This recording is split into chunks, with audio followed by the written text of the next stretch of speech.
We are now recording. Speak good and loud because we're doing ambient audio in here because of the small venue. Alright guys, I'm going to go ahead and get going here, and since we started the recording for our folks online, what I'm going to do is, I don't know if we have 2 hours of stuff to go through. I usually, I think they put like a 3-hour block. Since this being the last session of the day, it usually goes between a little less than 2 hours. When I finish up, we'll finish up. You guys can kind of wander out. I don't think there'll be any sad feelings if we wrap up early in the day. But what I'll do is all of this stuff that I go through, I'm going to show you how to get the local copies of this.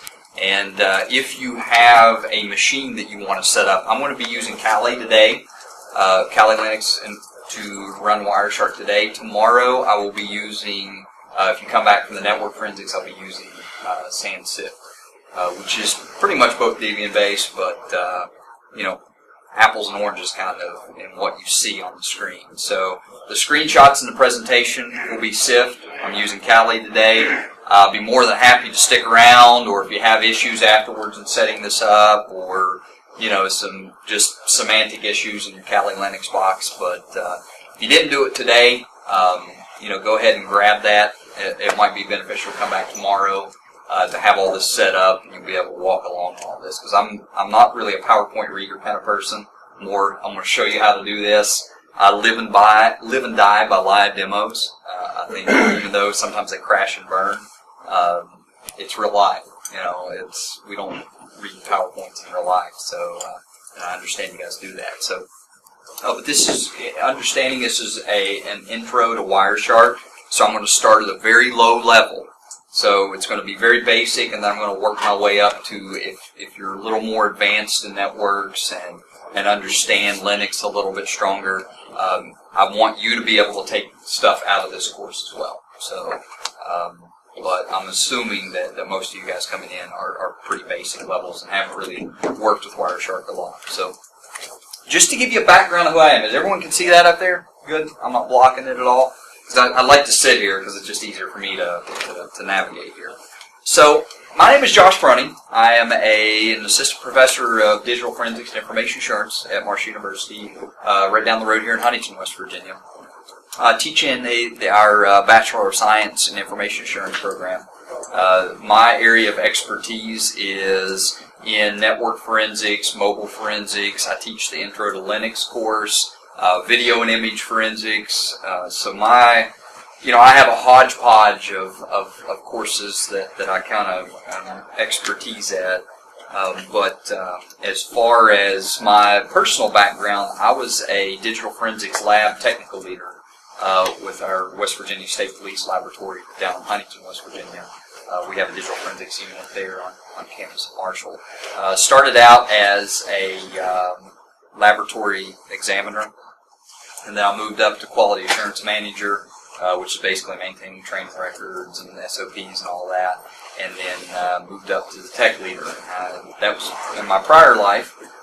In 2012, I started teaching this. So I kind of come a little bit different than a lot of other people who actually worked in the field rather than the traditional PhD, which is school, and then start teaching people how to do that. So I've done this, and I continue to do this a lot.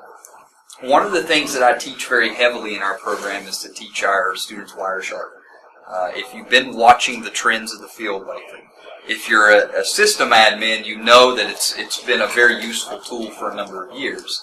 But one of the things in the security side we got into, we started drinking and I'm not going to get into the vendors that did this, but we started drinking the Blinky Box Light Kool-Aid there for a while, which is, this does this for us, we'll push this button, and this will capture this for us, and then we find out that we're not getting the information we need. So you're seeing this kind of resurrection or this revival of packet capturing, believe it or not.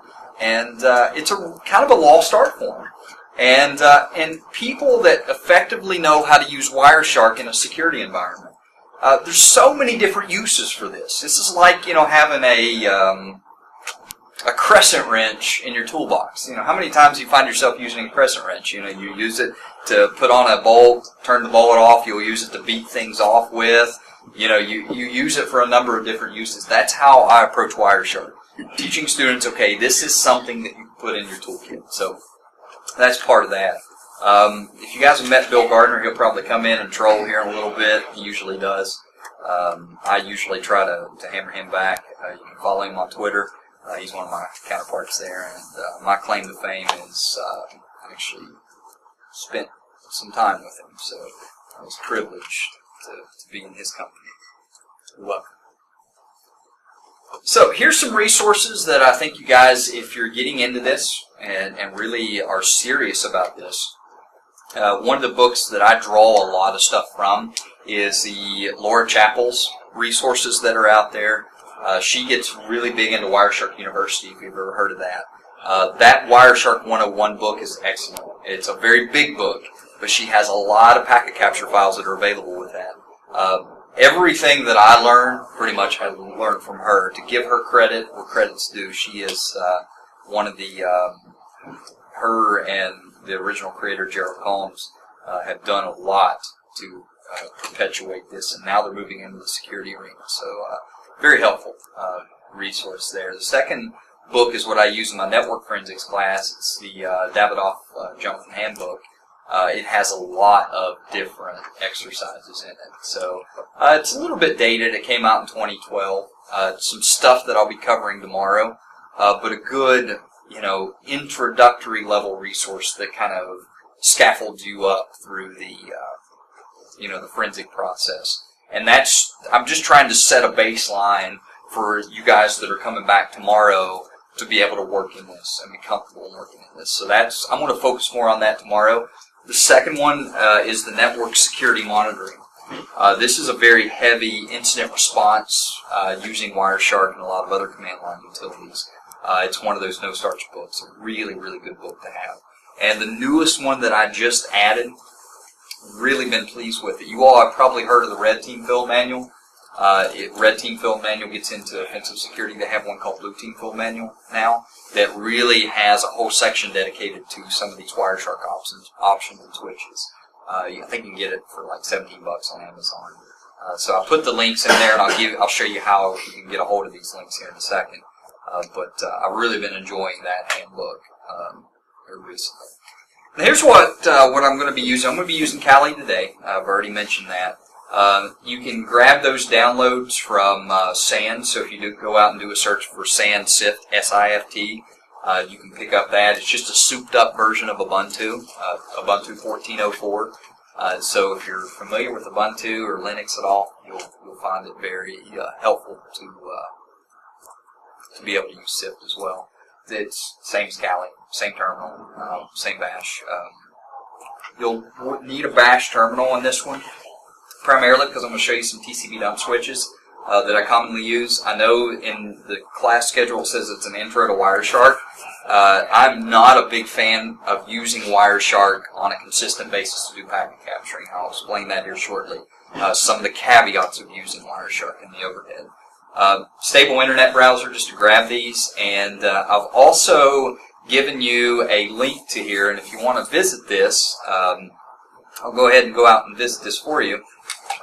One of the things you can do is if you fire up Kali on my GitHub page. So just go ahead and walk you through this here real quick. So I'm going to log into my Kali instance, and I'm going to pull these down for you. So one of the ways that you can pull down this particular repository is just to fire up your terminal, and I'm going to do a git clone. So basically what I'm going to do is clone this GitHub repository. So I'm going to do http www.github.com/Josh Brunty, and then it's a hack with a 3 con capitalized 8 underscore WireShark. So if you all can see that, you can't see that.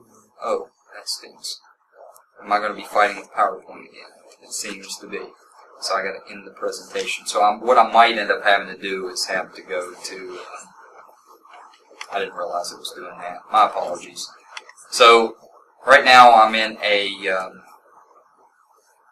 back in Cali. So what I might do here is, if it's all right with you all, once I get the slides in hand, I will go through and walk you through each slide in a live format, and then you all have the slides to go back and reference to. Is that okay? Some of you guys don't have computers, so I want you to see what's actually going on here. So I'm going to git clone this repository. This is going to go into my home folder. So if you want to put it on your desktop, what I would recommend doing first is probably like CD onto your desktop, just so you'd have easy access. So I'm just going to CD on the desktop and then do a git clone from there. So what that will do is that'll clone that whole GitHub repository if you're networked up okay. And I'll show you what's in there. So hopefully if my internet doesn't crap out on me. In that folder, you'll see a couple of things. It'll be a couple of cheat sheets, a README file, the PDF of the slide deck.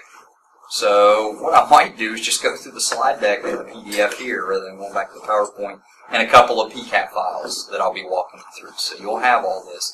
If you're not comfortable with working in terminal, a second way to do that is to just fire up your browser and go visit that same GitHub page, which is www.github.com/Josh Brunty. Go into my GitHub repository. That's the easiest way to find it, and then you'll see the repository. I think I put it on my pin repository, so you click into that. Another thing you can do is go to that little green button that says clone or download, which is right there. If you click on that, you can download that as a zip file. So you can download it from a browser or onto any platform whatsoever. So you don't have to do this technically in Linux. I just want to be a cool kid and try to work everything in Linux because just to me it's easier. So I'm going to just save that to my desktop. Same folder. So it's pretty much the same end game by doing all this. So I want to get those in your hands. I will post these when Adrian posts the video. This will be going up to Iron Geek's YouTube page, which is Adrian Crenshaw's page. These should be up either this evening, tomorrow, or by the end of the weekend.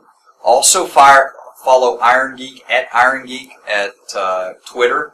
He also posts the handles and the links to all of these presentations that they're taking as well. So if you miss an option here, or if you miss something that I was talking about, never fear, you'll have this video to go back to hopefully by the end of the week. So and you'll have these files to go back and recreate this. So it's kind of cool. I go back and do a lot of other add in, and I'll if you have questions, I'll answer post on the page as well. So what I'm going to do is, I guess I'll just go from this PDF just to make life a little bit easier. So that repository will have all this stuff in there. Another thing that you would need to do is make sure that you're running a version 2 of WireShark. I just recommend that. SIFT by default comes out with a version 1 of WireShark. Most Linux distros do. The newest version of Kali has WireShark 2 built in. In order to determine whether you're running a version of WireShark, I usually fire up WireShark from terminal and run it as sudo from terminal itself, just to make sure that I am in as root user. You can see there, if I go to the help file, it will tell me what version I'm running here. So in this case, I'm running, looks like version 2.4.1, so it looks like we're good here. If you need to update WireShark, you're better off to go through the update page here. And I'll show you how to do an update here real quick. I don't know if I don't update every day, so of course quit. Let me zoom in on that. Can you guys see that okay? Probably need it zoomed in. I think it needs to be like on like 400%. 400%, where I see like two characters on the screen at one time. I'm bad about doing that, by the way, where your command will like go on the two screens. It's bad. With like, my eyesight's failing me too, so this is good for me, but you won't see that. You should be able to see that. If you can, I would refer you to my optometrist. I think that you might need it. Last year, I was like, it was so big, and they're like, why is it so big? I was like, I can't see anything. Got me some new specs this past year, so. Looking good. Looking fleek, huh? Alright, so to update that, I will, and these are all in the slides here. You can just do an apt-get install. So if you run the apt-get install, make sure that you're picking up the WireShark QT. They may have closed off that repository. If it's updated, it'll say 0, 0, and 0. So you're good to go if you have the newest version. The newest version is 2.4.1.1 or 1-1. They're, from my understanding, they might be cutting the QT off of the end of WireShark for the 2 version. They're trying to phase out version 1.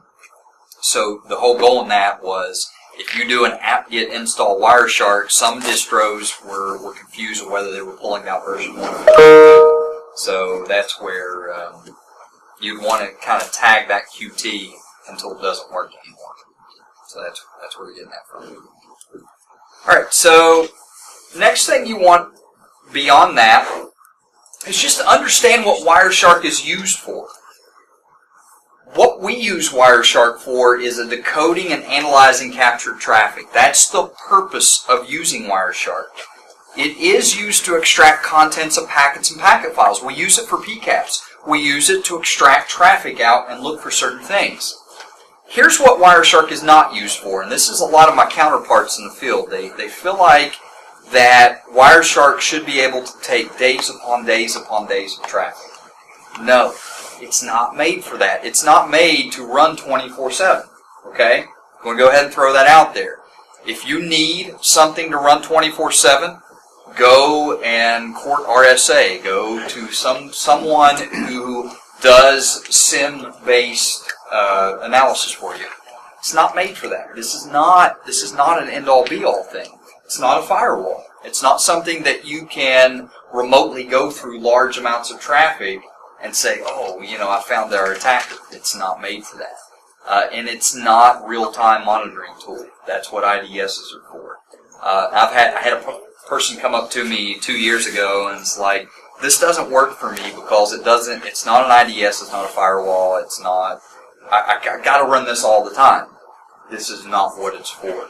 We're looking for either a breach that's going on, we're looking for a web page that may have been compromised, or we're looking for anomalous traffic, and we're looking to do that very swiftly and quickly.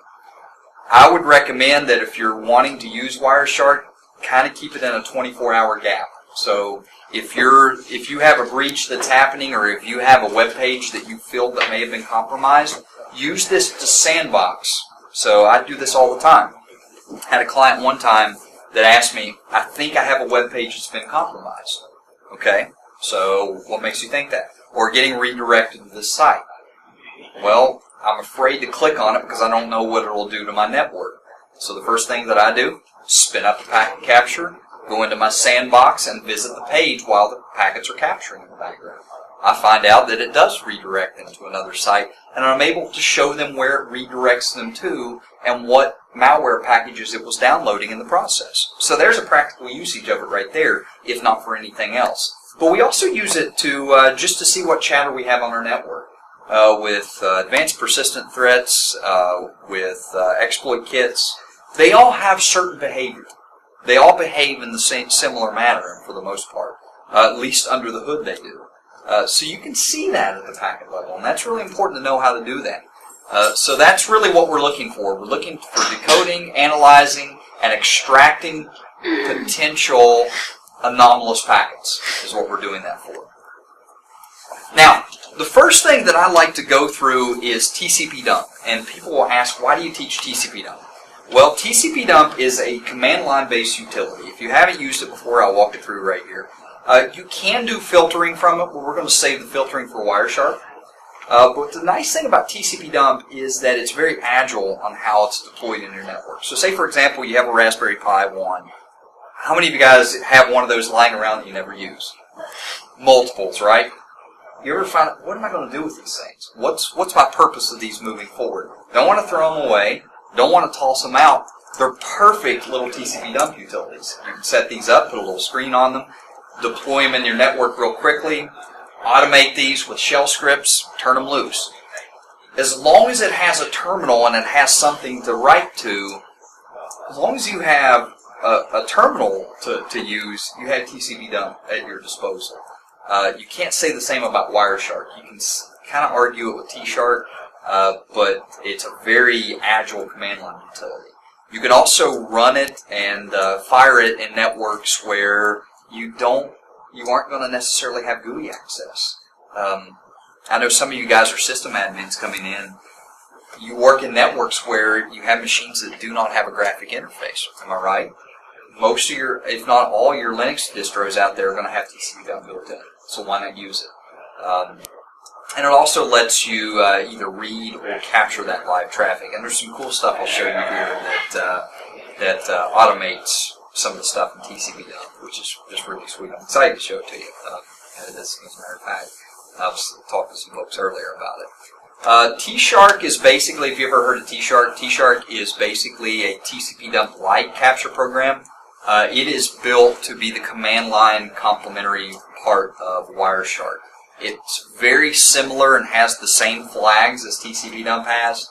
I'm not going to go over it today, primarily because I just don't have enough time.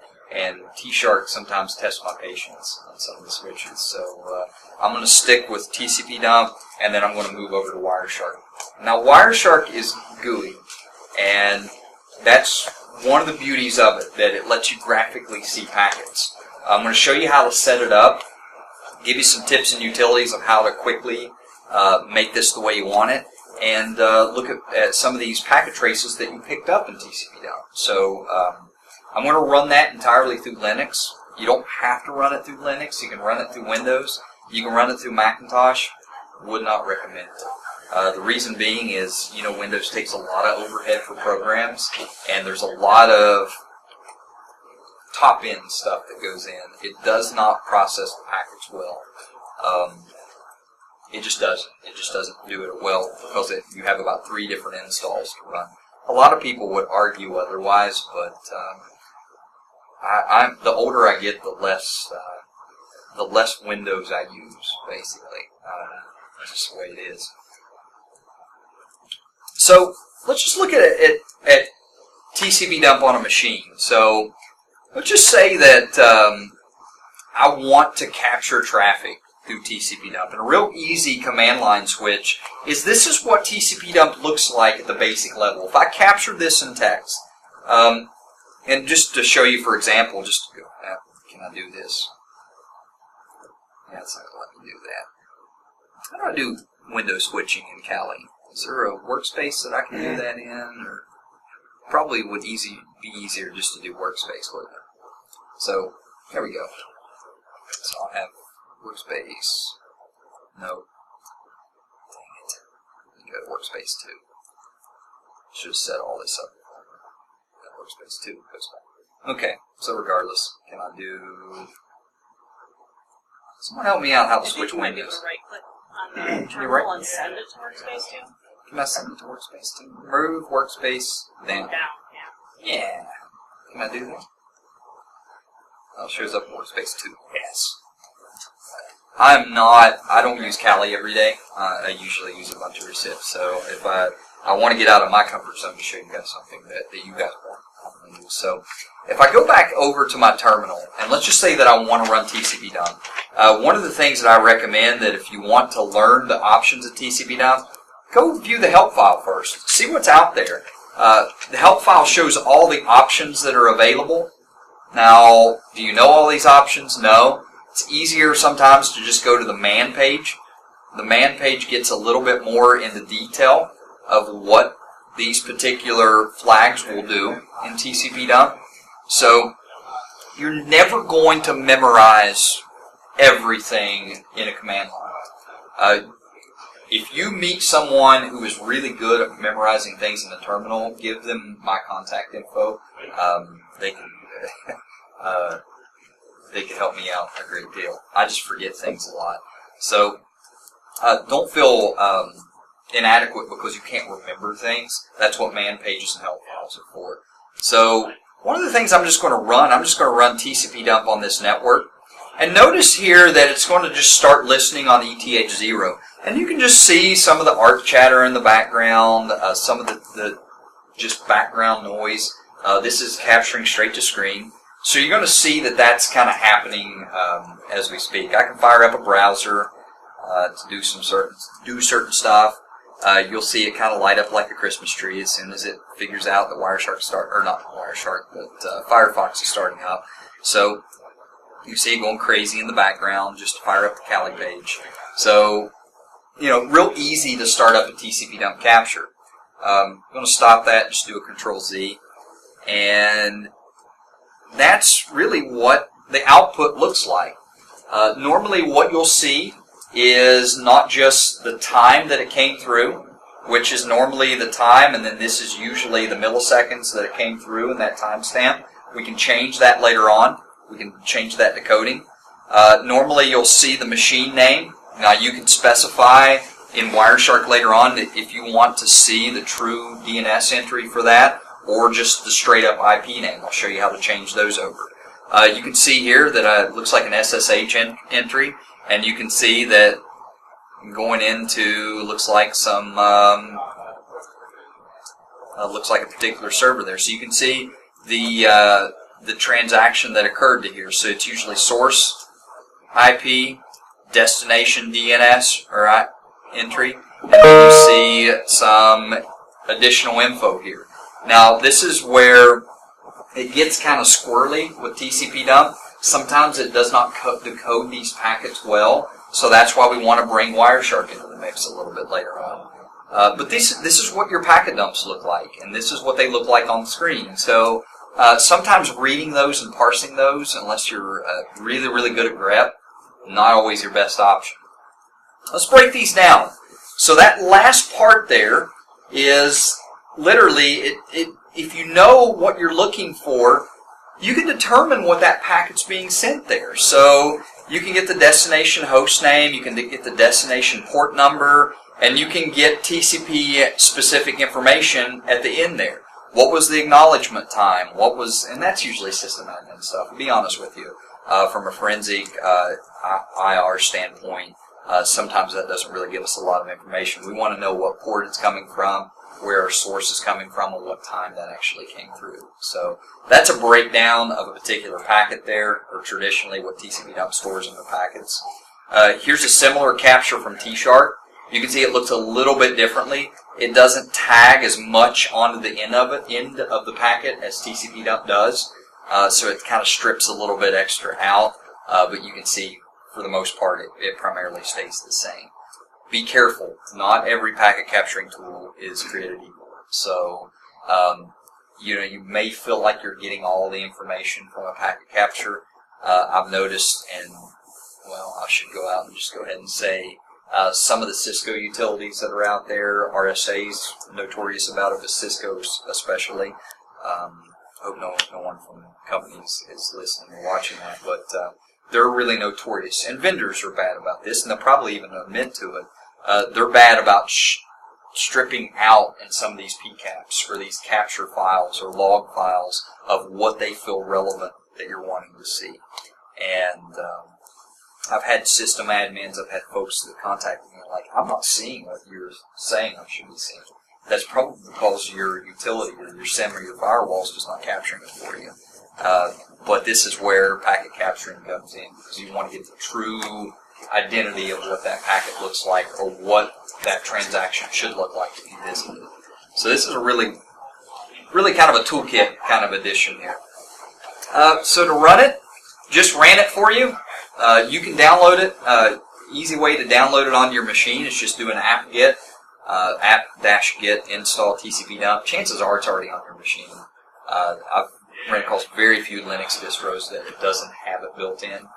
You can do that on any version of Linux. You can also install it on Windows. You can run a program called WinDump. When you install WireShark on Windows, and I still think they do that, I haven't used WireShark on Windows for probably 10 years, I'll be honest. I think they still include WinDump as part of the install WireShark. I think. Don't quote me to that, but I think WinDump is the packet capturing backend that WireShark uses in Windows. But you can download WinDump independently and run it through Windows if need be. The reason I even bring that up is some of you all are server admins or run systems that run Windows Server. And I realize that you want to packet capture from a Windows machine. So early on, rather than, you can probably put WinDump on there. Still don't recommend it. I would recommend using SSH, pulling it down remotely, and go with the command line route, or going through PowerShell or something along those lines. It's just a lot of overhead on your Windows server to run WinDump. Personal opinion. Totally personal opinion.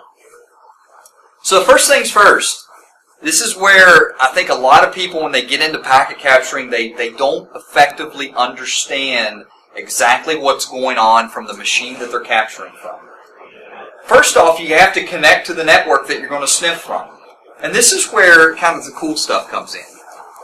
There's two ways you can capture traffic. You can either go through the air, so there may be times where you have to find rogue access points or whatever the case may be, you may have to capture wirelessly. So one of the things you would want to do is have an appropriate capture utility that would allow you to capture over the air. So in that slide set, one of the things that I've given you some links to things that I commonly use. One of my favorite cards that's out there is an alpha card. So depending on what version of alpha card that you get, the AWUS 036 is probably the one you're going to find more appropriately on Amazon. This very same card, and I'll let you guys pass this around. Most of you guys already have one. But it's USB enabled card. You can attach antennas onto the end of this so you can extend your range if need be. This one, somebody lost my clip on it. Probably one of the students lost it. You can clip that onto the back of your laptop and you can just plug it in and start sniffing as is. The embedded wireless cards that are found in a lot of Dell and Apple machines do not do a good job of interfacing with Kali Linux. You probably already know that. So I would recommend bringing an alpha card into the mix. Plus, they do not go into promiscuous mode very well, and they do not play nicely with some of the Linux distros that are out there. Alpha's a good card. It's cheap, it's durable, and it works. You guys, I can pass it around if you want to take a look at it. Alpha card. Go search it out on Amazon. I'll leave it up here so you guys can take a look at it with a break. And my plan is I'm probably going to stop at probably about 3 or something. We'll stop the cameras there and we'll take a quick break. Another thing that you want to look out for is just what kind of USB cards do you have? And I never remember this, so let me pull this up here real quick because I cannot remember the chipsets off the top of my head. But any of those chipsets here will work with those with Kali Linux. So I don't know if you guys can see that or not. The Atheros Array Link chipsets. Chances are, if you get like a Hawking or something like that, look and see if the chipset is Array Link or a Realtek or an Atheros. The Atheros chipset is what's in this Hawking card here, and I think the Array Link is all of the alpha cards. So as long as you get an alpha card with a decent antenna, chances are it will interface well with Kali Linux. Okay? So I'll leave these up here so you guys can take a look at them. Another thing that you may want to bring into the mix is, okay, so let's say that you're capturing on the wire. And a lot of people ask, well, how do I insert my device onto my switches? That's the first thing people ask. How do I get my device connected into my switch and almost in stealth mode? So one of the things I really recommend picking up is get yourself something like a LAN tap. I picked this one up from Hack 5, and Hack 5 I think has sold out of them. but it is that little throwing star LAN tap. So I'll pass this around. What this is this a 4-way tap. So basically I can use that as a pass-through, run that into my switch, and then any of these 2 ports here, I can tap into that and literally actively sniff the traffic out without having to go through some massive, reorganization of my cabling there. If you're working in networks where, let's say you're doing a pen test or you're doing a vulnerability assessment where they're running some type of MAC filtering or they have some type of port security in place, and you want to determine, okay, how do I get myself in that network? These are really nice because they allow me to kind of insert myself and capture packets from the network without having to screw up somebody's VLAN permissions or whatever. The only bad thing about this is this auto-negotiates you down to 10 megabits. So you're not going to get any speed here at all. Whoa. You're not going to get any speed whatsoever. So keep that in mind with a lot of these utilities you put into place. Something like a LAN tap will not always work out with you. I've got the link in there, and I'll show you where I picked this one up from. Whoops. Go back to my workspace. I might have to put Firefox on workspace. But those links are active as far as I remember, and it has this LAN tap in here. So everything I'm showing you, $40. Very durable case. Put that in your bag, hide it in your bag. I've used that. I'm not going to say where I've used it in vulnerability assessments. I will say that Marshall, or CISOs here, I have not used this in Marshall's network, so wise to know. But I use it from home all the time. It's just a nice little tool to add in there. Hack5 has that as well. So pick one of those up. I find good success out of those. Another neat thing that you can pick up as well, and I'll let you guys play around with it, is Hack5 has come out with this little utility called a packet squirrel. Have you guys seen this yet? Really, really awesome. I have the link out here, and I wish I can click on it and show you what it actually does. Well, I'll do it. Why not? You guys are here. I have one of these in hand. I just got it Wednesday, and I've only been playing with it a couple of days, but it is sweet. Maybe Hack5 will pick me up and sponsor me, right? Start sending me this free stuff. So, I'll call it out today. I have no shame whatsoever if you haven't found that out about me. But the packet squirrel is basically a man-in-the-middle type attack. So if you have like wireless access points that you want to get packet captures off of, this thing has 3 different payloads on it by default. The first one is you can do an open VPN connection into a network. So if you want to remote in and see traffic and run and interact with the network, you can set up an open VPN payload. It has 2 Ethernet links on each end, so you can use that as a pass-through as well, so you can pass through your traffic. Once that boots up, where you see that little switch on the side there? That little switch, depending on where you slide it to, will run a different payload, and these are shell scripts. So you can modify these shell scripts to do a number of different things. The first one is to run an open VPN connection. I already mentioned that. The second one is to run a DNS spoof. So you can spoof a DNS and see if you can dupe a user into getting redirected to a website and see if they see the anomaly and you redirecting their site. But the third one that's really neat is the packet capturing option of this. So what you do is you pass through your network traffic, you plug in a USB drive into this. This is just a little Gorilla drive, and I'll show you the output of this here shortly because I was running one over here earlier. So once you boot this boots up like any computer, and it runs the script to begin to capture packets automatically to a nice little PCAP file using TCP dump. So this will run TCP dump on your network without intervention of a screen or having to remote into it. It automatically runs that. And then when you push this little button, I don't know if you see that in any of the pictures, when you push the little button that sits on the top of this, that little button right there, it will stop and save your TCP dump output capture. So you have a packet capture, you pull your drive, plug it in, and you see your payload. So really, really cool to run, to automate packet capturing and to make it easy. So I'll play around with that more. We're going to turn it loose on the voting machine if I can figure out a way to interface it into that voting machine out there. I want to see if that's plain text or if there's packets, or if it does have the capability to send packets. I'm assuming it does.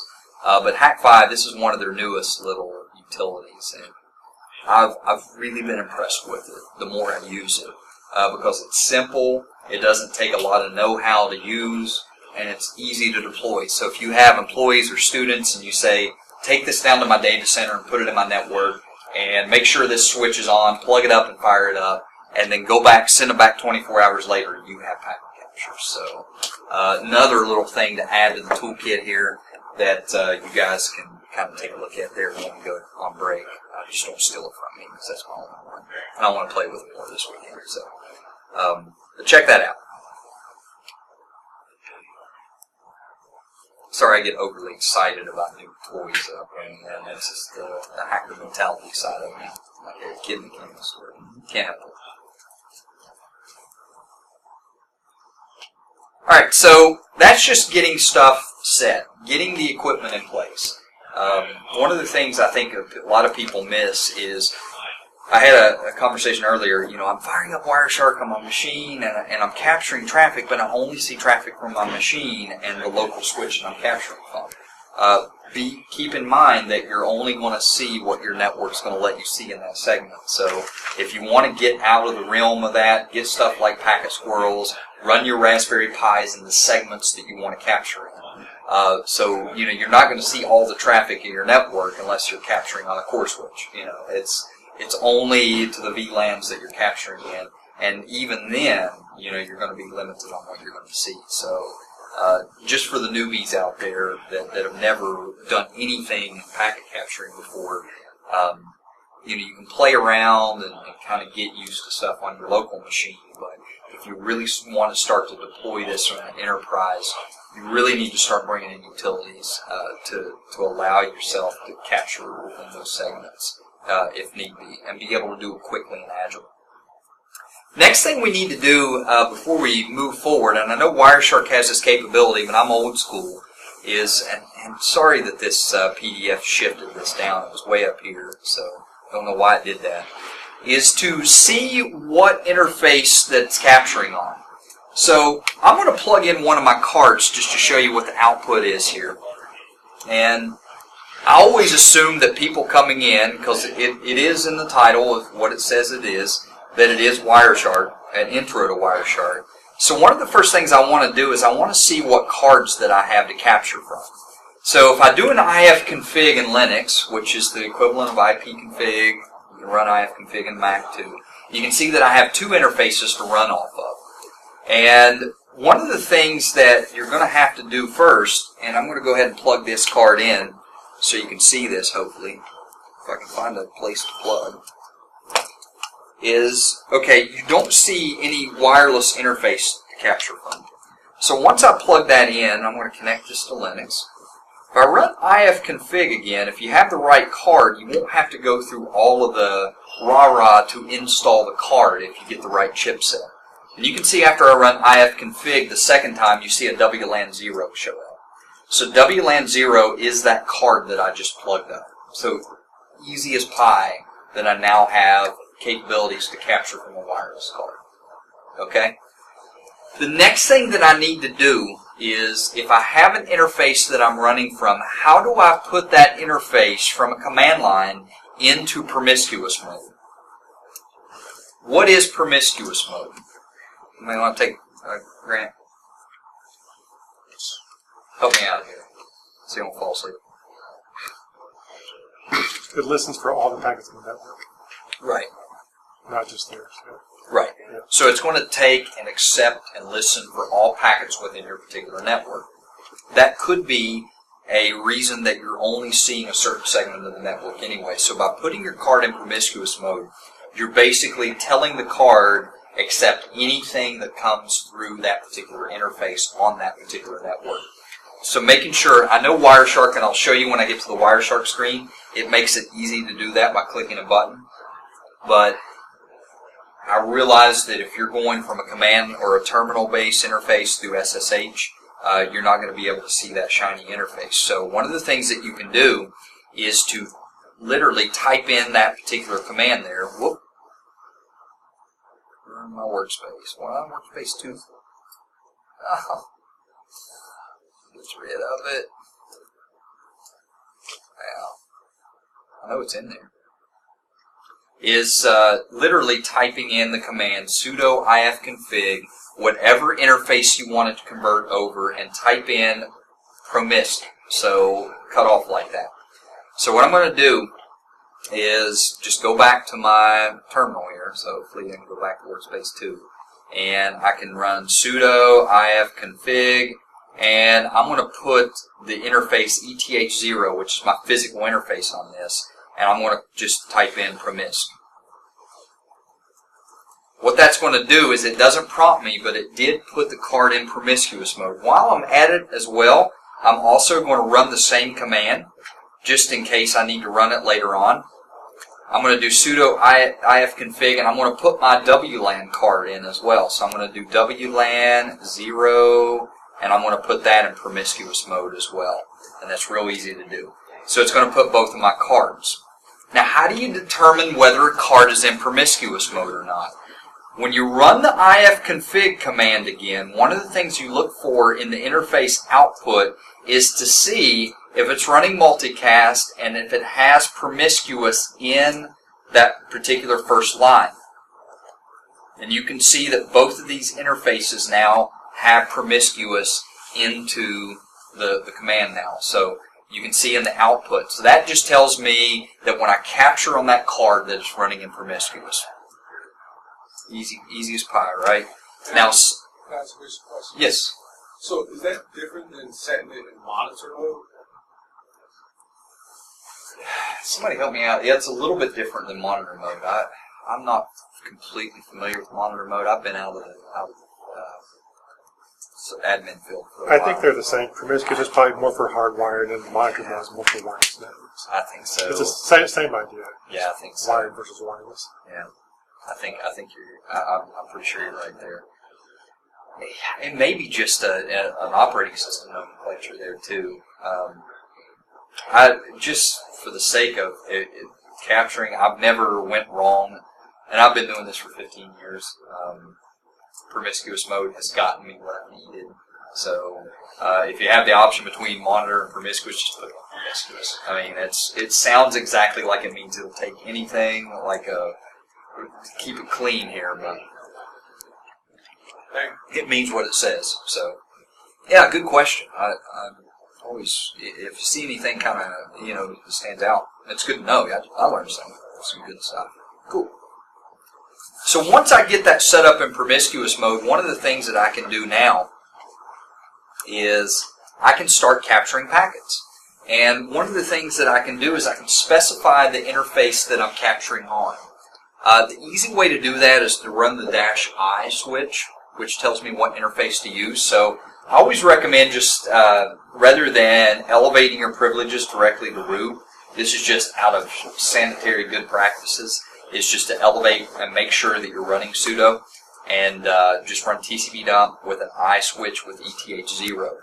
Now what that's going to do, I'm so used to working on them. So I'm going to do sudo TCP dump with a -I option. And what that's going to do, after I put the space in there, I can capture from ETH0. And that's going to listen on that interface of Ethernet 0, which is my hardwired, internet connection. Even though I don't physically have a plug in this machine, you guys know if you're working from virtual machines that it piggybacks on the ETH0 interface back to the laptop, the physical machine that you're on. So you can see there that it starts picking up traffic. It's capturing from that interface. If I want to capture on the wireless interface, stop it. I talk to myself a lot. My apologies. It's 50 Shades of Grey up here sometimes. The only thing that I need to do is run that same command again. Most of your Linux outputs usually will label as WLAN 0. I'm still trying to figure out, and for some of you more Linux-centric folks that work on it on a daily basis, someone, and I heard this on a Hack5 podcast a couple of months ago, and it was in passing. Did they change the WLAN 0 interface on newer versions of Linux? Because I'm using the newest version of Kali, and I still see WLAN 0. Have they changed that name? Or am I just imagining things? Someone on a Hack5 podcast said they're changing some of these interface names, and I wish I could go back and find it. And I've asked people, and they're like, "You're nuts, you're crazy." But on my laptop, it comes up as WLP4S0. That might be what they're changing it to. So if you haven't been keeping up on Linux lately, there's a lot of deprecated commands that's happening. So if a command doesn't work, it's probably because it's been deprecated. So look up if you're getting into this, or if you've been doing this and you're jumping back into it, go back and see the commands they deprecated, because it's caused me a lot of grief. And you can see I can run that interface. It'll run that on WLAN 0. I'm not forwarding any of my traffic through there, so it's not technically going to capture anything across that card, because all my traffic's being filtered through ETH0. But you can set it up to just capture on whatever interface you want it to capture on. So it's not very hard to set these up. And that's through your -I option. Now, no, it's not very useful to capture the screen. So one of the things that at least I'm not interested in all packets coming through a network. Sometimes I want to filter. And I'll show you how to do post-filter captures. You can set up capture filters to only capture certain types of traffic. So if I want to capture only UDP, if I only want to capture port 53, I can capture those using a filter in TCP dump. Or if I only want to see TCP, I can do that as well. One of the things that I could run, for example, is if I want to run TCP dump and only capture on UDP destination port 53. Okay, so all I have to do is put that in quotes, and it tells TCP dump only capture the data coming from that particular port there. You can also specify whether you want that to be a source or a destination port, which is through a DST or an SRC command built into there. So you can tell it, I only want to see UDP source port 53 to see what machines are using UDP and kind of filter out what machines are living on my network at a certain point in time. This will extend into the network forensics talk tomorrow, but I'm going to run this here real quick and just kind of give you an easy way to determine what's going on here. I'm still trying to figure out. So I'm going to clear off this command, and before we take a break, we'll go ahead and do our first capture. So what I'm going to do here is I'm going to go ahead and open up a second window from this one. And in this window, I'm going to run something cool that I show my kids all the time. And I have a little 9-year-old, and she loves watching this. She thinks this is the coolest thing ever, and she pulls it up herself. So if you learned anything from class today, this is something to use for Christmas parties. So what I'm going to do is I'm going to go ahead and run some stuff in Telnet in the background, just to show that we can filter out traffic. So I'm going to run telnet towel.lincolnlights.nl. Some of you guys may know what this is. See if you can tell me. So I'm just going to kind of let that run in the background. Just kind of let it do its thing. You'll know it when you see it.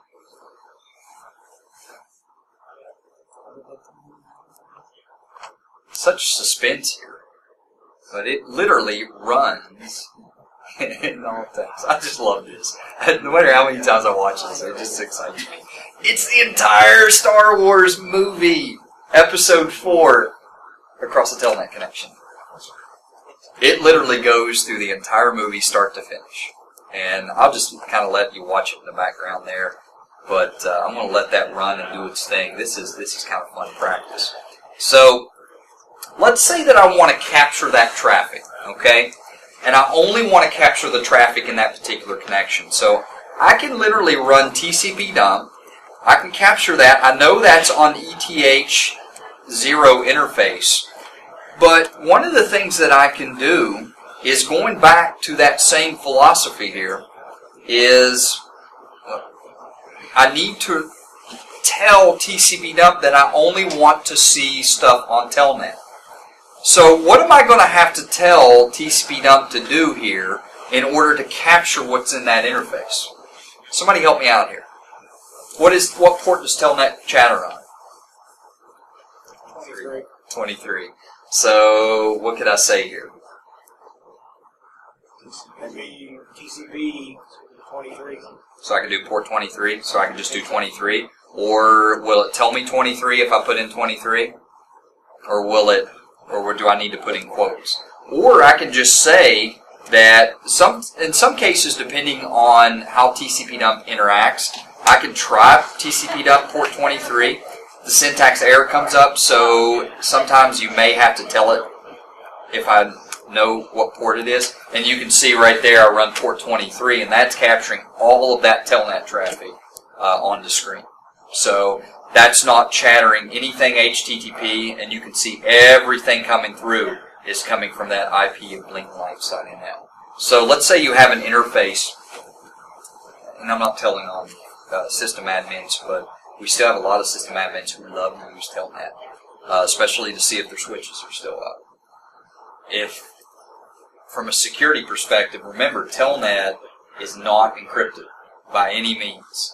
And if you're trying to argue the notion to get people away from Telnet over to SSH, which is encrypted, capture their Telnet traffic and take to whoever is in charge their password and say, look, I captured the password on Telnet when they were remoting into that machine.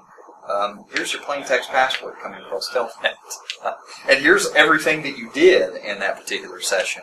That might be a case to move over to SSH. You didn't hear that from me, by the way. But that's, if you're still using Telnet in the network, that's what you're going to see, even in a man-in-the-middle attack. But you can see as long as I run that, this is all of that stuff at the packet level happening. Now, granted, obviously, you don't want to see that flash up the screen the entire time. So one of the things that you may want to do is to be able to capture to a file. Another thing you can do is one of the things that I have as well is how to delimit traffic.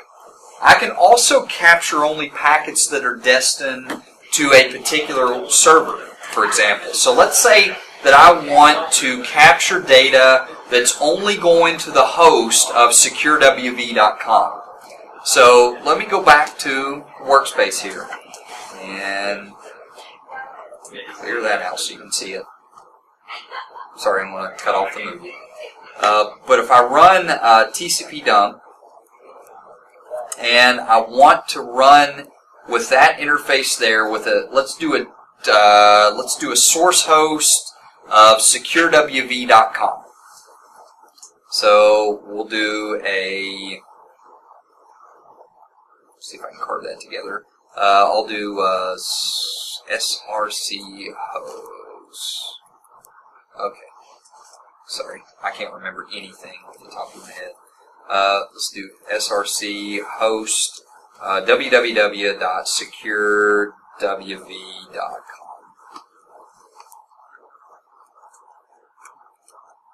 And that should go. So what that's going to do is that's going to run a packet capture that's only going to capture data from the source host of securewv.com. I'll show you exactly how that's going to interact. So if I go to hack file, nothing. You see nothing coming out the screen. If I go to Google, go do a search for Bill Gardner. Nope, wrong Bill Gardner. Nothing. But if I go to www.securewv, and if I built my filter right, it should light up. And you can see right away, by visiting that particular domain, it captures only source packets going to that particular domain. Okay? So that's one way to keep that going. If I go back to Google from there, you can see as long as I'm on this particular website, it's going to continue to collect packets. And it's only going to collect packets going to that particular domain of securewv.com. So that's one way to get around that as well. You can also do destination filters as well. So anything that has a source filter, I can change that destination over to a DST, which will change that to a destination. So anything that sees SecureWV as a destination IP address will also change that as well. And you can see it's also capturing packets from SecureWV that way as well. So as long as you have terminal access and as long as you have TCP dump, you should be able to run these particular commands. Now it becomes a conundrum where, okay, I've got all this.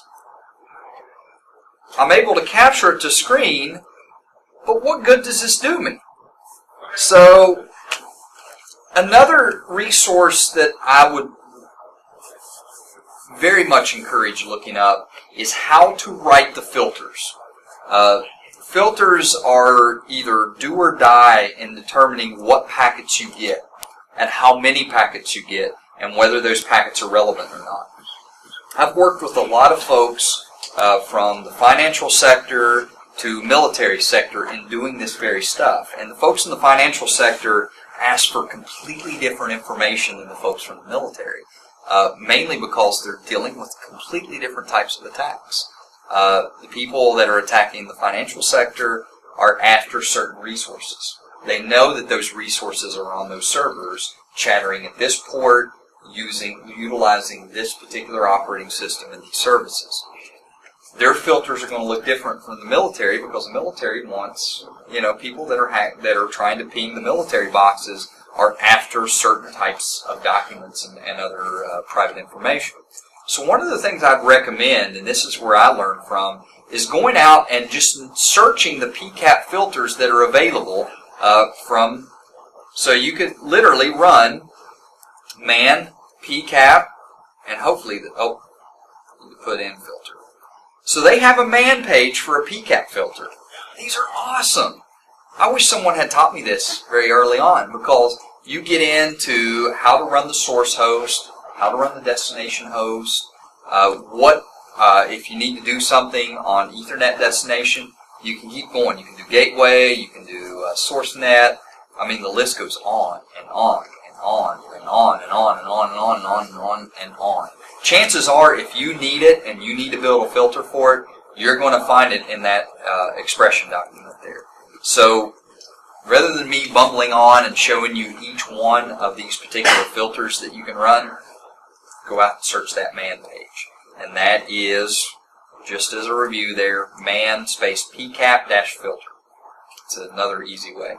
If you're using T-Shark or you want to get into T-Shark, hopefully that's showing up there.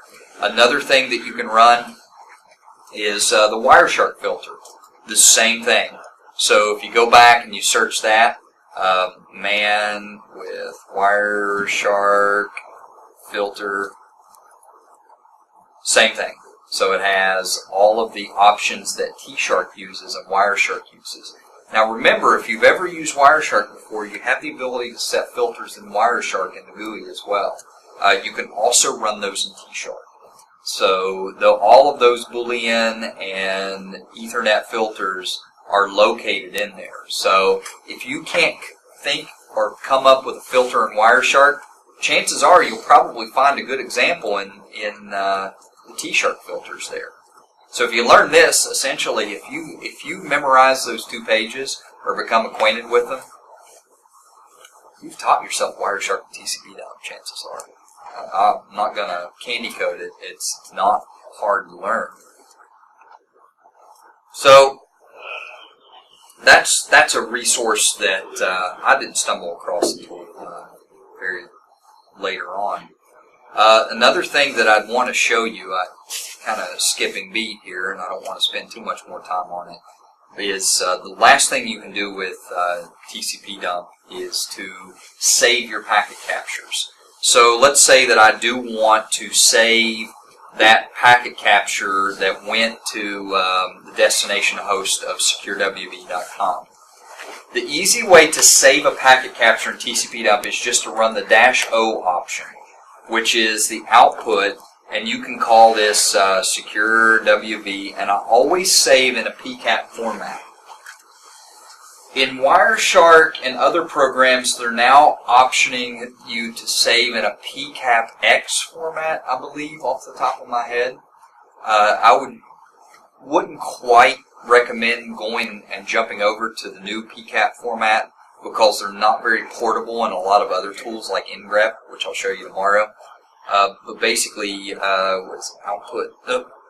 Ran the wrong. My commands are running together. It's actually W. W, and I'll call this securewv.pcap. And what that will do is when I hit, so it'll listen on the screen. It's not going to, you can set an expression where it outputs to screen. But one of the things that it will do is as I visit that particular page, it will save that. Now by default, if you're in Kali, remember this all goes to your home folder. So, chances are you can see, if I go to home, you can see that securewv.pcap files being created on my desktop. Right now it's 0 bytes because I really haven't visited anything. But be careful when you're running a packet capture. Make sure you close the packet capture out and save the file before you're done. In this case, I'll go visit a couple links on that page. Just view some stuff. Go back to securewv, go to special events. And then in order to close out that packet capture, what I recommend doing is rather than killing it with a Control-Z, see if you can do a Control-C. That will literally stop the packet capture. So rather than killing it, I know a lot of, if you're a Linux guru, your habit go-to is do a Control-Z and you can kill off anything going on Linux. Don't do that, because if you do a Control-Z, that sends a kill switch to that program. In some cases, if packets are being captured, and if you're in the middle of a couple of packets there at the end, and you send that kill switch, it will drop those last couple of packets. In this case, if you do a Control-C, it will tell you at the end how many packets were received by filter. So this is a really small packet capture, but it looks like we picked up 762 packets in that filter that we ran in TCP dump. So remember, just again, that's a W, which stands for write, and whenever you call this, it will save in that format, which is usually a PCAP. And you can specify wherever that needs to go by doing a CD and change the directory. This is not an intro to Linux course, and I understand that, so you can capture as need be. Alright, so any questions on TCP dump? Just wanted to get that out of the way. My preferred method of capturing packets to utilize in WireShark. So what we'll do now is let's take a quick break and take about 10. It's 3:17, 3:16, 3:17 right now. We'll pick back up. We say 10 minutes, so we'll pick back up at 10, 3:27. So I'll get started. Line here. This is something that they added into WireShark 2 that's really helpful because this shows if there's any chatter on this particular interface. You can see WLAN 0 has no data coming into it. A free wrench.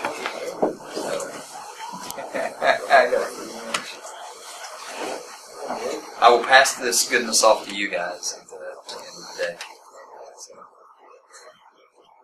But anyway, if you don't see your interfaces, okay, one of the things that I would recommend doing is firing up terminal and running WireShark as sudo. So that way you are a particular admin on this one. it doesn't change a lot of what you see in Kali. And it also gives you the warning, like, you're capturing from root, you're doing stuff awful. Well, okay, so it is what it is. But the thing about doing this, you can see certain interfaces that you did not see just running it as regular. Now, Kali's not a problem, but if you're running it on Ubuntu or Sift or something like that, it does make a difference. So first thing I want to do is I'm going to go ahead and in that file that we downloaded earlier, this was in the GitHub repository. Let me find it here. Desktop. Put it to my desktop. There is a WireShark evidence packet example. So this is where I'm pulling this from. This is just a standard listing of just packets that have been picked up in WireShark, primarily HTTP and TCP packets. So you can see WireShark's pretty well, pretty uniform on what you're seeing in here. One of the things I like to do initially is set up the way my interface looks. Normally when you're doing forensics or you're doing any type of investigative stuff in WireShark, the last thing that you want to see is when the packets came in. You want to see the timestamps that's attributed to the packets. You can set up view filters for these. So what I'm going to do is I'm going to go to View, and I'm going to go under Time Display Format, and I'm going to change that to whatever I need it to see. So most of the time people like to see UTC time of day and even the UTC date and time, but I'm going to just put in UTC, let's do UTC time of day. And that changes that view without having to go in and diddle much with your settings. That changes that over to the time that this was captured UTC. So an easy thing to determine. Notice that each packet is broken down based upon the packet that it was sent. You can see the source and destination packets that were sent in the packet capture itself. So depending on what protocol it's being sent, so I can look and see real quickly there whether this is a TCP or an HTTP. Notice that a lot of these are color-coded. So as you kind of slide down the packet capture, you see that there are different colors that are set. For example, DNS, the DNS protocol, is actually colored as blue. WireShark does that by default. It splits out its particular protocols based upon color. One of the questions that people always ask early on, what do these color mean? Okay, so you can turn these on and off. If you don't want to see colors, or you just don't want to see them, you can turn them on and off. But if you want to see what the coloring rules are, you go under the View menu and go to the coloring rules. And it will tell you what the breakdown of these particular coloring rules are. So for example, if I want to see how DNS is coming in, or how TCP packets, sometimes it's kind of not very telling though, because you can see here the DNS coloring rules are actually showing up as a bluish color. You look in these coloring rules here, you see anything about DNS being listed as blue. So it's kind of deceiving, but what do you know about UDP? Help me out here for some of you guys that are more into system admin. That's how you joke about it, but I don't think you get it. So why would a TCP rule actually show up as green when the coloring rules don't have it listed as green? They actually have it listed as a bluish color or purplish color here. So what's going on here? Remember with protocol stacks, what has to happen before we have IP? We have to have TCP, right? So protocol stacks will sometimes change the coloring of that. Notice that all the HTTP coming through is green. So if you're wondering, okay, so if I'm confused of DNS is showing up as blue, and I want to see that as red, one of the things I can list here is actually add my own coloring rule and say, you know what, I want DNS to show up as something that is a little more festive.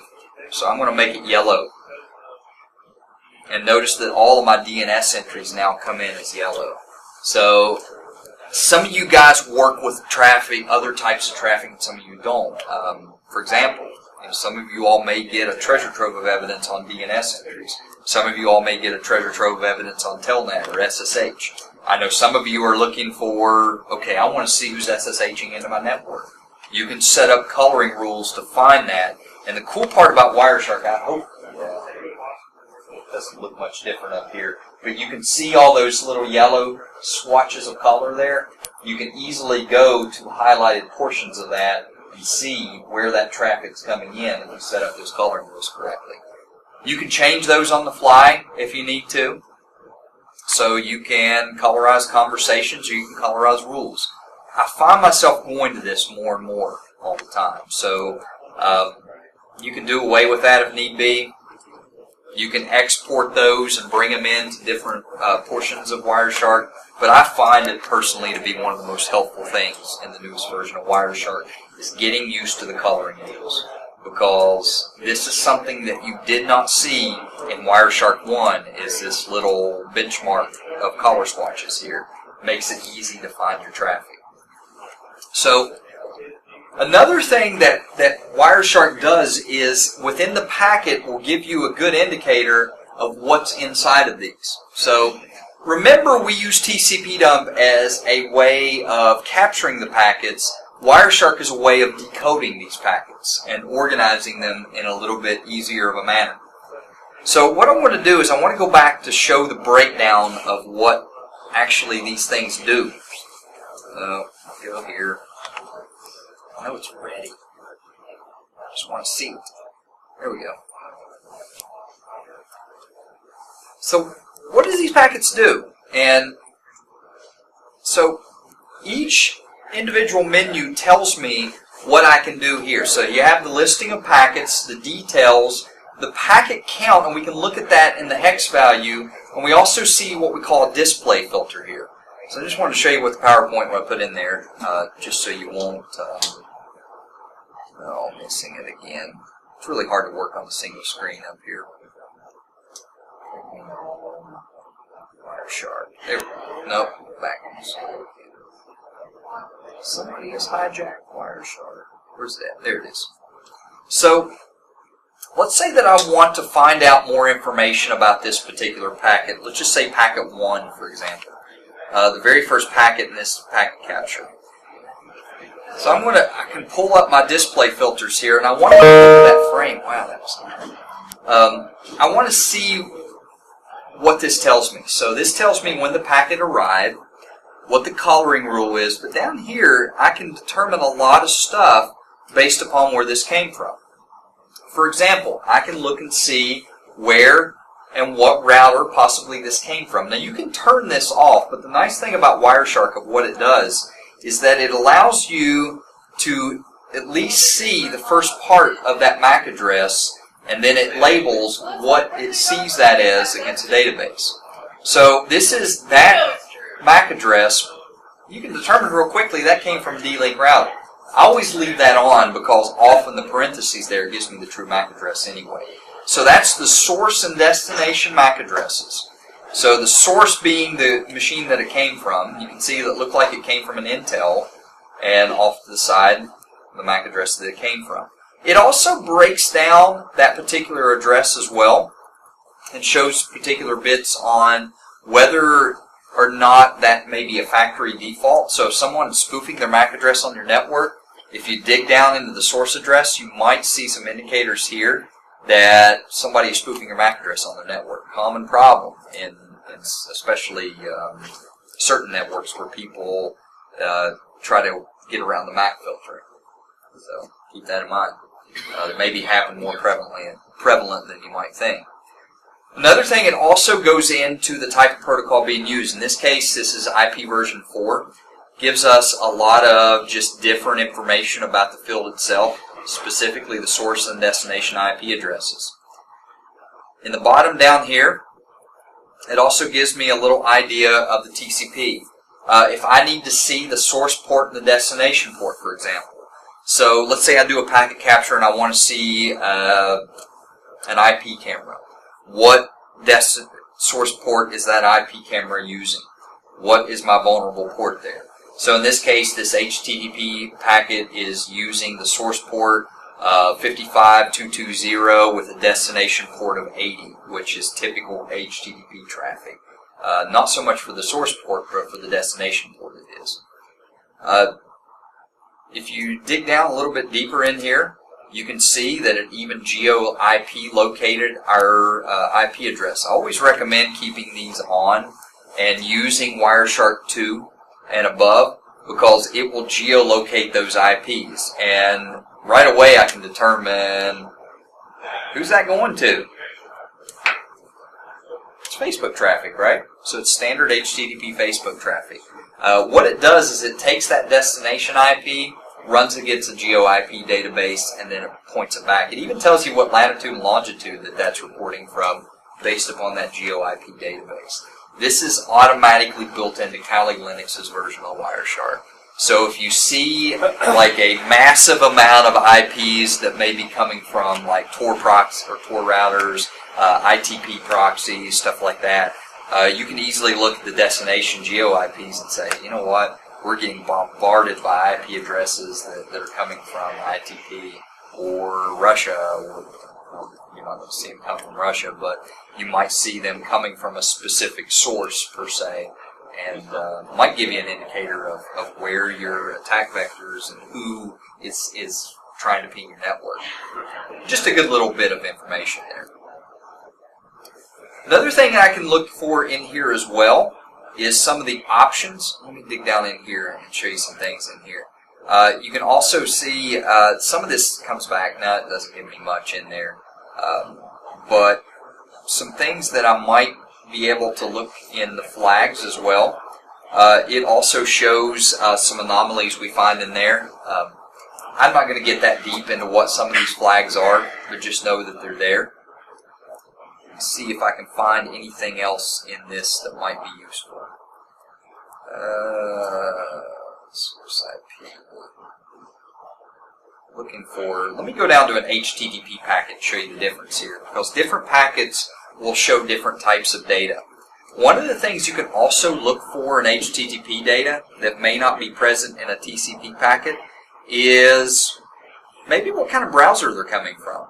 And if it logs their browser, you may have some indicators in the HTTP packet of what type of user agent they're coming from. So let's say you can't find out what IP address, the IP address may be proxied, the MAC address may not be getting you anywhere because you're seeing it at the switch level. What do we know about user agents? Somebody help me out about user agents. What does that look like to you? What is that? So what is a user agent, number one? User agent is tagged to a particular browser. So that will show me what browser this particular user is using or portraying to be using. This can tell me exactly what version of browser that particular user is coming in with. So check this out. I can take this, I can literally copy that particular field, and I always teach my students to do this as a, see if I can do this as a value. You can go out and search browser user agents and determine real quickly, it says it's coming from Mozilla, but I guarantee it's not Mozilla, because every browser user agent says Mozilla. So I could go to, see if I can find what that says. What is that? It tells me exactly what version of browser that it's running. So each browser that's released into the wild usually will tag its own browser user agent on to the end of the packet. So let's say that I want to determine whether a person's using Internet Explorer 10 or Internet Explorer 7. Notice that Internet Explorer 7 has a completely different user agent than Internet Explorer 10. You could use this for a number of different means, whether they're using an outdated browser, or if you have a web crawler that's coming in that's portraying itself as a particular browser. If you've seen with a lot of web crawlers, they'll allow you to spoof your browser user agent, so it makes it look like it's coming from somewhere else. You could also use this to identify particular attacker traffic and just see what kind of browser they're coming in with. So that's kind of for a little bit more advanced kind of users there, but you can easily determine what browser they're coming in with there. You can also, one of the things that, and I don't want to get too deep into this, but I want to talk about capture options, capture filters. So before I get too deep into it, I want to talk a little bit about capture filters. So capture filters, what it gives me the option to do is to set certain parameters in capture filters and only capture certain parts of particular packet captures. I'm not doing any captures from WireShark. It's a matter of just clicking the play button and start capturing packets. I really recommend you going back and capturing packets through TCP. Another thing that I can do is set post-capture filters, which is basically applying filters to an already captured packet stream. Easy way to do that is to go in and build the expression over here in this menu by clicking on this box here, and it pulls up this box here, which is basically the display filters. So in WireShark you have capture filters and you have display filters. Capture filters are different from display filters because display filters are applied to an entire packet capture, while capture filters will limit out the amount of packets you're receiving as it's capturing the packets. From a forensic perspective, which one sounds better? Do the display filters, because you never know. Sometimes it's like finding a needle in a stack of needles, and you don't know what you're going to be going after. So I always recommend, if you're not sure what traffic you want, do a full-blown packet capture in your network and then do post-capture display filters. So let's say that I want to build a capture filter that basically captures this IP of 69.63.186.30. Or let's do 192.168.0.100. That's a more common IP. So what I want to do is, if I'm not sure what I'm going to be searching for, and if I'm not sure what my display filter should be, I can search out what I think that it might look like. So I can type in IP, and that's going to list out, okay, well that may not help me out there. So one of the easy ways to look for is see, okay, what do I need to know here? I'm looking for Ethernet, I'm looking for IP. IP doesn't limit it out much, so you really need to know how these filters are put together sometimes to know what you're going to be digging out. So let's say I want to set an IP filter for that particular IP address. The first thing I want to start with is build a filter that goes into IP version 4, and I'm going to set the IP filter as IP.addr.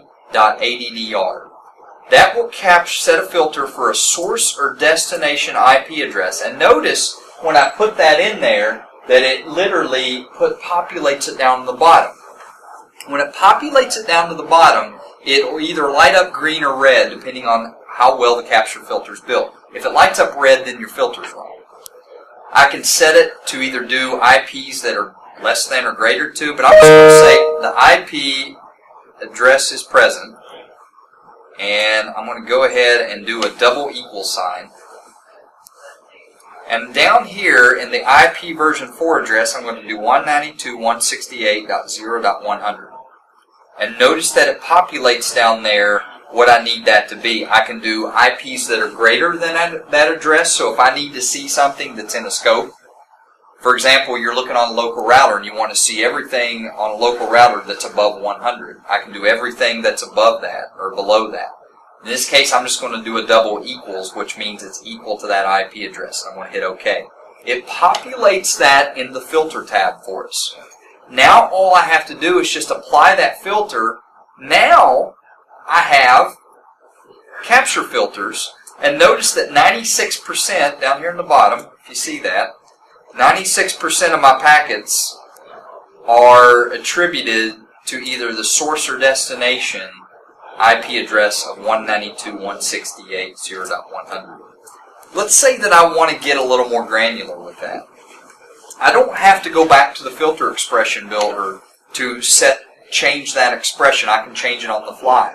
I can go back and I can type in IPDST.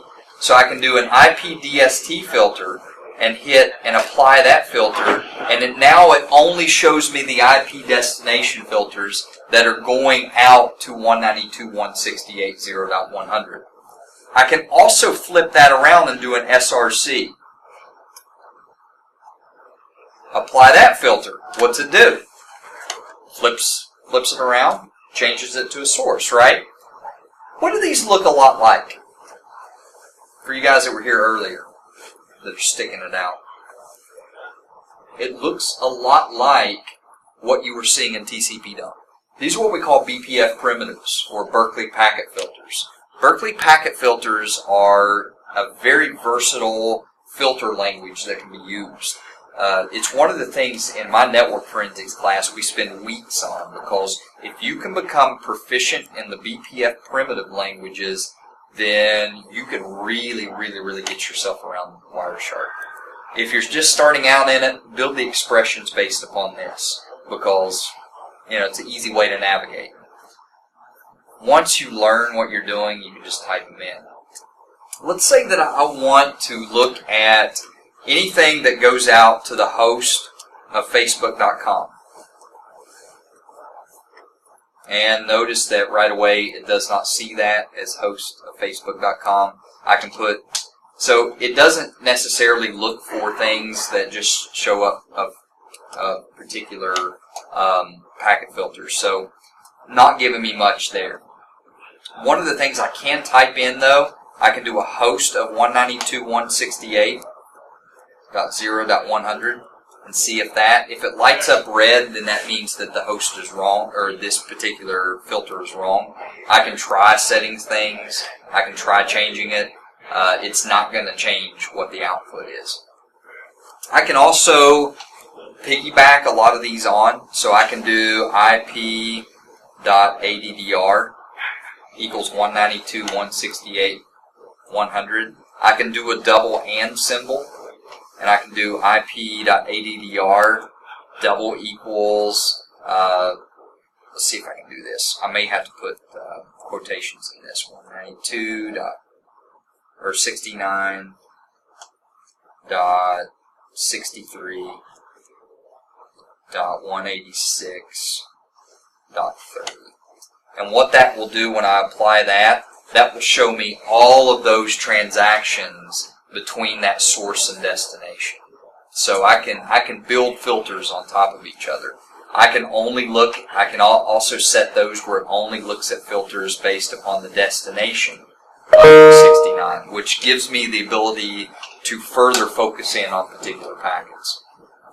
So another thing that I can do as well is I can literally look for certain protocols and limit out other protocols. So say, for example, I only want to search for packets on TCP port 80 and just look for stuff on 80. I can run that. I can also run, let's see if I can do this.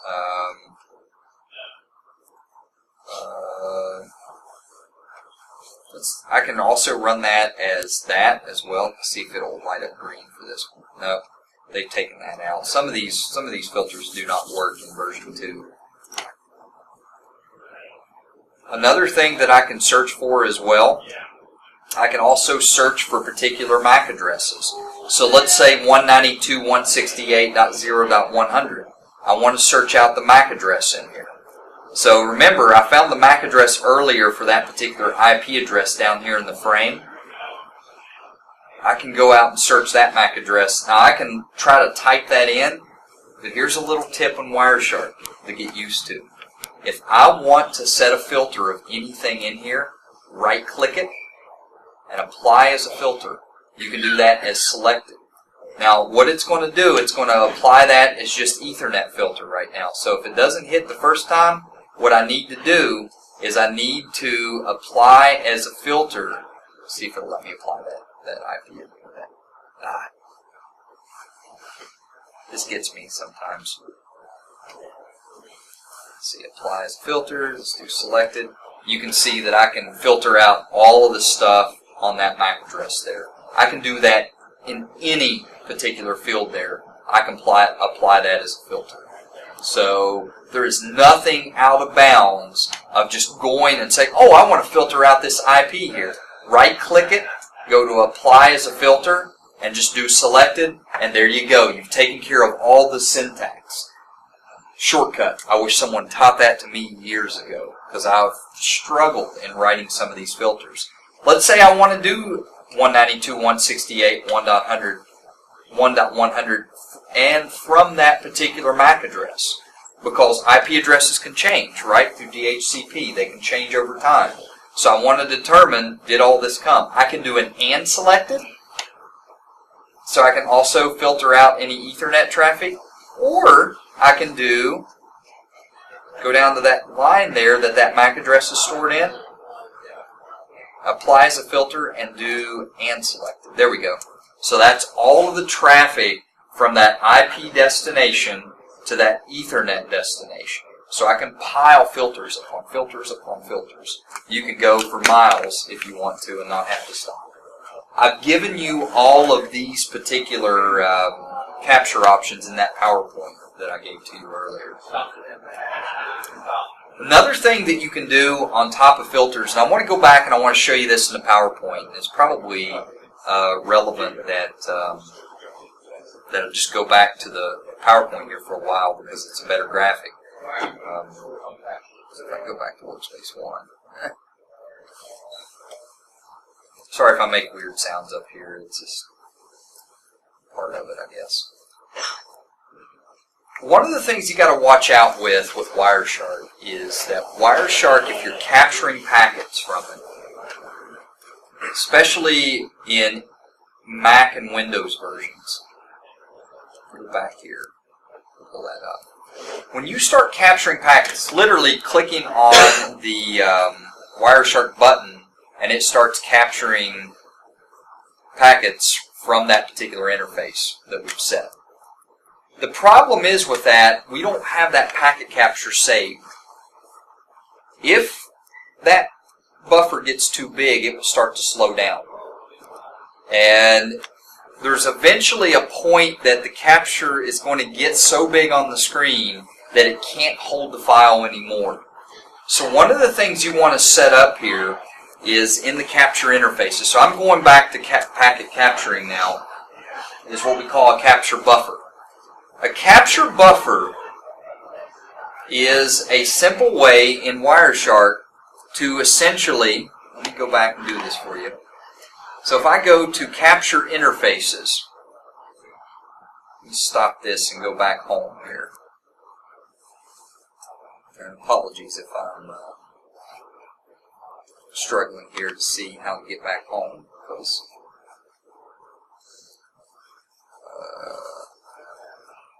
there we go. So in the capture interfaces, which is under options, remember we were looking at this earlier, or back in the home interface. One of the things that where's my capture options? Oh. Capture options. Stay under the output. You can select to capture to a permanent file. So if I want to capture to a file called securewv.pcap, I can browse, or I can literally capture to a permanent file there. I always recommend they have the new PCAP NG format, or PCAP, just out of being old school and using like ngrep and stuff later on that I'll use tomorrow. I usually just capture to straight up PCAP. You can use either way. You can also create new files after it gets so big. So you can specify that after 20 gigabytes or 20K or 20 gigabytes that it'll close out a PCAP file and start a new one. So, and you can also do create a new file automatically after 3 hours. So I can run that, and also with a ring buffer. It basically switches, and it says after capturing a switch in the next file, the given number of files has exceeded. the oldest file will be removed. So what that ring buffer will do is it will literally fill up your disk, and then once it gets to the older ones, it'll just continue to loop. So if you're running the GUI on the network, you can specify to do that. Now that's going to spin up a packet capture just like every normal thing that you see. And you can see there after a couple of minutes it should start doing its thing. Maybe. Should. Hopefully. Maybe spinning up on ETH0. It's not liking. There it goes. It finally picked up its first CDP packet there. You can see they start to come through. So that's how packet capturing is normally done in WireShark. Like I said, unless you're very specific in what you're going to be doing, I would strongly recommend just going the TCP route. But I don't want to leave you guys out. Post filters, something that's in there as well. Those are the display filters I just showed you. Here's the display filters example. And the last one that I want to show you down at the bottom, you have copies of these. And if you don't have the copies of these PowerPoints in the GitHub repository, see me after the session or catch me tomorrow and I'll give you the link. Or if you have a Twitter account, follow SecureWV. If you see me in there at Josh Brunty, I'm going to be posting the links to these GitHub repositories.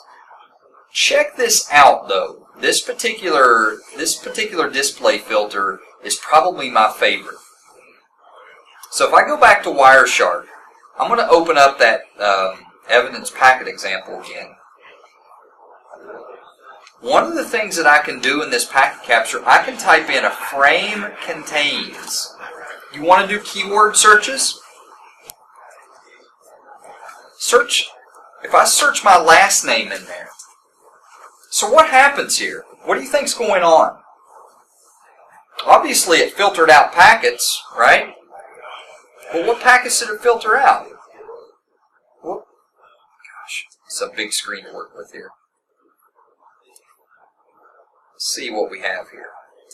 I can't see the bottom of my screen. It's getting cut off here. Give me just a second here. I'm going to resize this so you can see the bottom of this screen. So what's happening here? I should be seeing my filter at the bottom. I can't. Which kind of stinks. Just doing it wrong. Now it's that scaling on the screen there. So I see a number of packets here. Should be probably just a handful. That's essentially telling me that all of these packets here contain within the data frame my last name. So if you're looking for particular what we call dirty words in searches, do a frame contains option. Because down in the actual frame, if you look at the actual data in this frame, what is this? If that has my last name in it, what's it look like it's coming through? Well, I can tell you what I did. I just literally went to my Facebook account and searched through my pictures, and you can see that my last name shows up in that frame. So if you're looking for a particular word, for example, if you have a malware package and you know what the string is in that malware package, go through and do a frame contains and search for that particular text string. It's an easy way. I know that is, poor man's way of finding malware, but I guarantee it works because it's an easy way to search those out. So frame contains, I find students in our program go back and use that a lot. To me, it's probably one of the more useful things in searching for packets. I also have a tool tomorrow that I'll use, show you guys called ngraph, which will allow you to go through packets pretty quickly and search out keywords as well. So we'll do that. But back to the slides here again. I've given you some slide sets that show how capture filters, display filters work as well, and the syntax behind them. A lot of this is just redundant stuff. It gets into how to build these particular display filters, what the correct syntax looks like, what the wrong syntax looks like. If it's wrong, it's red. If it's right, it's green. In many cases, you can pipeline filters as well. So if I want to look up, for example, TCP and DNS entries, I can go in and pipeline that. So if I want to do TCP and I do a pipeline of DNS as well, I can look up all the TCP packets that also include DNS, which should be a good majority of them, if not just about all of them technically. But pipelining is also a good way to determine multiple protocols in use among different packets. So, that's also a kind of a holdover of grep. So if you have proficiency in grep, it's the same concept as you use in grep as far as filtering packets.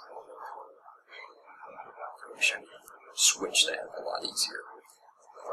Another thing that you can do as well, once you set a display filter, you can do a file. Let me zoom in on these. I don't need to see these thumbnails. You can zoom in to about 70%. Is that better? It's cutting off some of mine up here, but I don't want you guys to be cut off. One of the things I can do with a filter is I can export those filters to a file. So let's say I have a packet capture and I only want to export stuff from a particular MAC address. What I can do is I can go and if I set this filter here, I can go to File and I can export either the specified packets or I can go in and literally export packet dissections. So I can do that as either a CSV or a plain text file. So I can do a packet range, I can do packet bytes, I can do whatever I want to do there. Let me go do an export packet range. That will let me export in a format that may be a little bit easier to set up. So let me just go ahead and do this for you. So I'm just going to do a test, and I'll send that to my computer. What would be the benefit of exporting out packet dissections into a text file? If I can find my own folder. Why would I want to do something like that? What would be the benefit of exporting to a JSON file or a text file or something along those lines? What's easier to search? Any Splunk users out there? Ever brought in a PCAP file in Splunk? Regex? What's that? Regex? Yeah, you can do regex expressions, which is built for grep. So grep is a nice part of your toolkit to use. If you want to learn anything, learn grep, because that's going to pick up where Splunk does not. I'm trying to find my folder there of where I sent that. I can't find it. But you can go in and export those dissections. I thought I put it under. I'll put it on desktop. It said export, not import. Try this. So I'll put that on my desktop. And I can do selected packets. So I can do a range. I can do all the displayed. I could basically do, based upon my filter there, captured or displayed. So I can do basically set that and literally point that to my desktop. See if it'll let me do it. Now you should be seeing that test file show up. So now I have all of that data in a text file that I could go back and grep through and whatever. So you're not limited on PCAP files. I have a lot of people ask me, Splunk doesn't work well with PCAPs because it doesn't have the apps, or I rather would grep these. I would rather pull these into a program that would aggregate this better. So if you want to go through and just search through plain text, by all means, there's a means to do so. I know we're at a kind of a specialty con here. With you guys are kind of deep in the weeds in security, and want to learn how to easily and be very agile with this stuff. So that's why I'm trying to give you stuff that might be relevant to what you do on a daily basis. Another thing that you can do is you can export those, if you notice, as a PSML or a PDML language. which is more portable in other programs. So that's something else that you can do as well. Couple of the menus here that I like to look at is, and I'm going to clear out, and if you want to clear any filters, I know I'm skipping a lot here, you can hit the X button and clear out any filter. A thing that I go back to a lot is statistics. I think statistics is very good to go into, and the first one I like to go to a lot is protocol hierarchy. Protocol hierarchy will show you and give you an overall view of what's going on in this packet capture. So for example, I can look at this very easily and determine whether or not I see or may see any anomalous traffic. So right away, I see that 98.7% of this traffic is IP version 4. On top of that, I can also go down and look and see how many of those were domain name systems, DNS. I can look and see any ARP, if there's any ARP in there, and I can apply any of those hierarchy as a filter. And then I can go back and look at them. So if I want to look at just ARP entries, I can apply that. If I want to just look at JPEG files, I can do that. So check that out. That's pretty cool.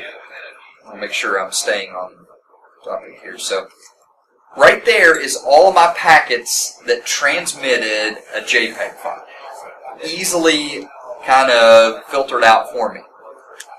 If you see any anomalous SSH content, I know a lot of people ask, well, how do I determine what part of my packet captures SSH?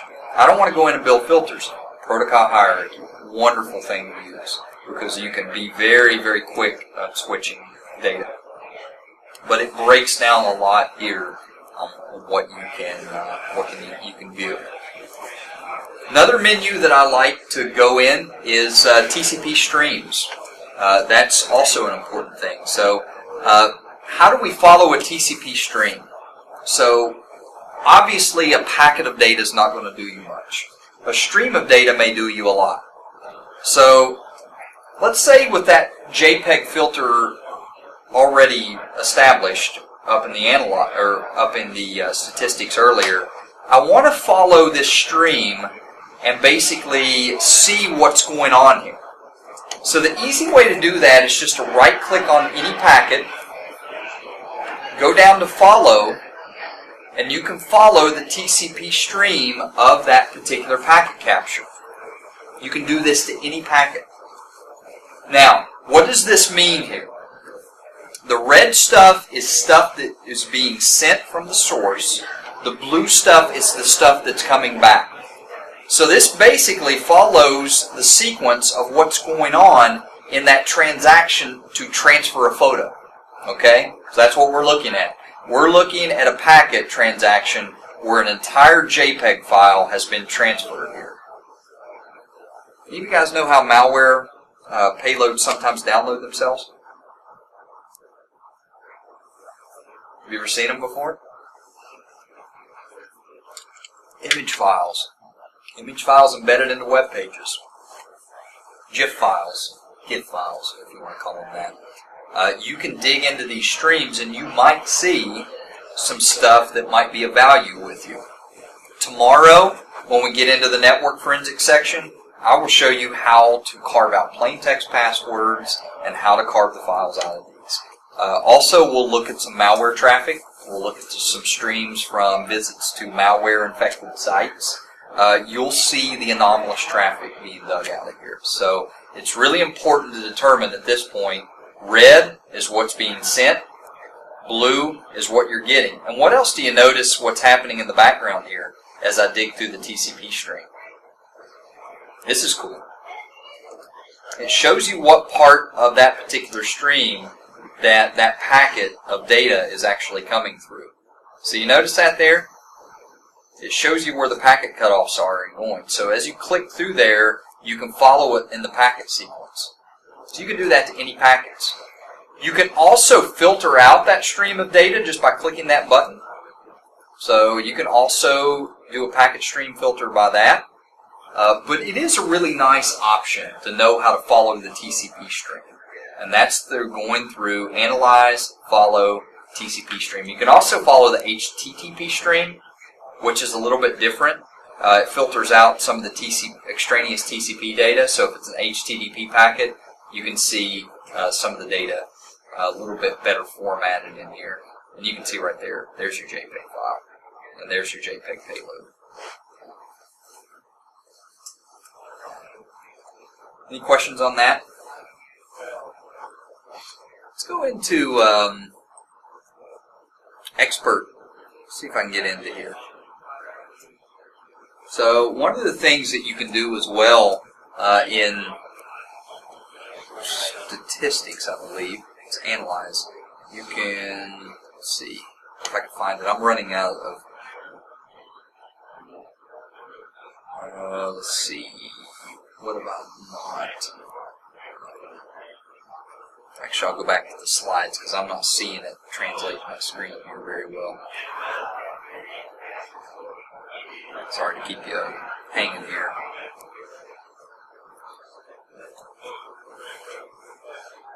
Another is the expert information. So expert info, if you open up expert info, it gives you an idea of some of the anomalous packets that did not come through okay. So this shows you whether the packet came through as malformed or it came through as it was supposed to.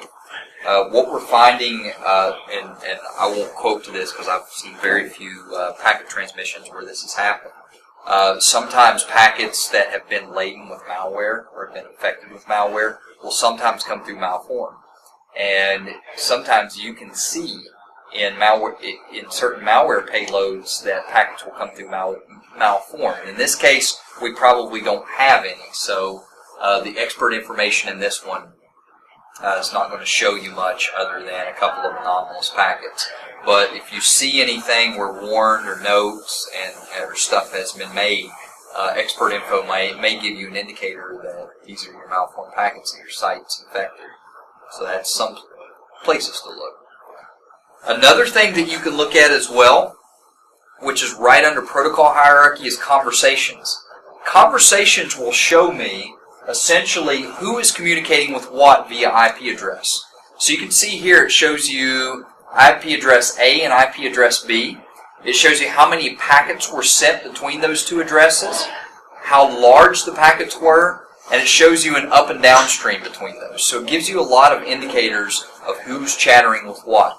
If you want to see what Ethernet addresses, which is MAC addresses, are on there, what TCP packets and what UDP packets are on there as well. Real easy to dig those out.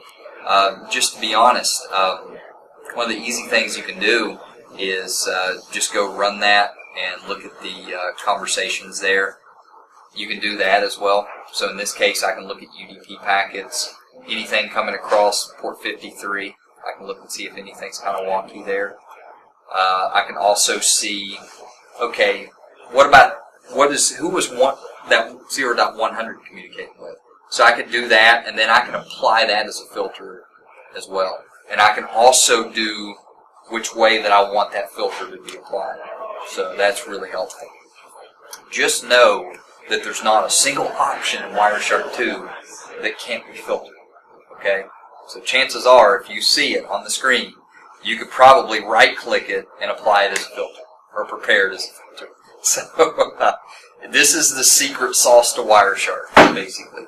If I see something in here and think, oh, there's 100 again, or there's 69 and 100, that's that IP address that I was looking at earlier, well, let's apply that particular filter. Now I have my traffic up and down that I spent 2 minutes building earlier. So it's all about shortcutting and using these filters to the fullest extent. That's just conversations.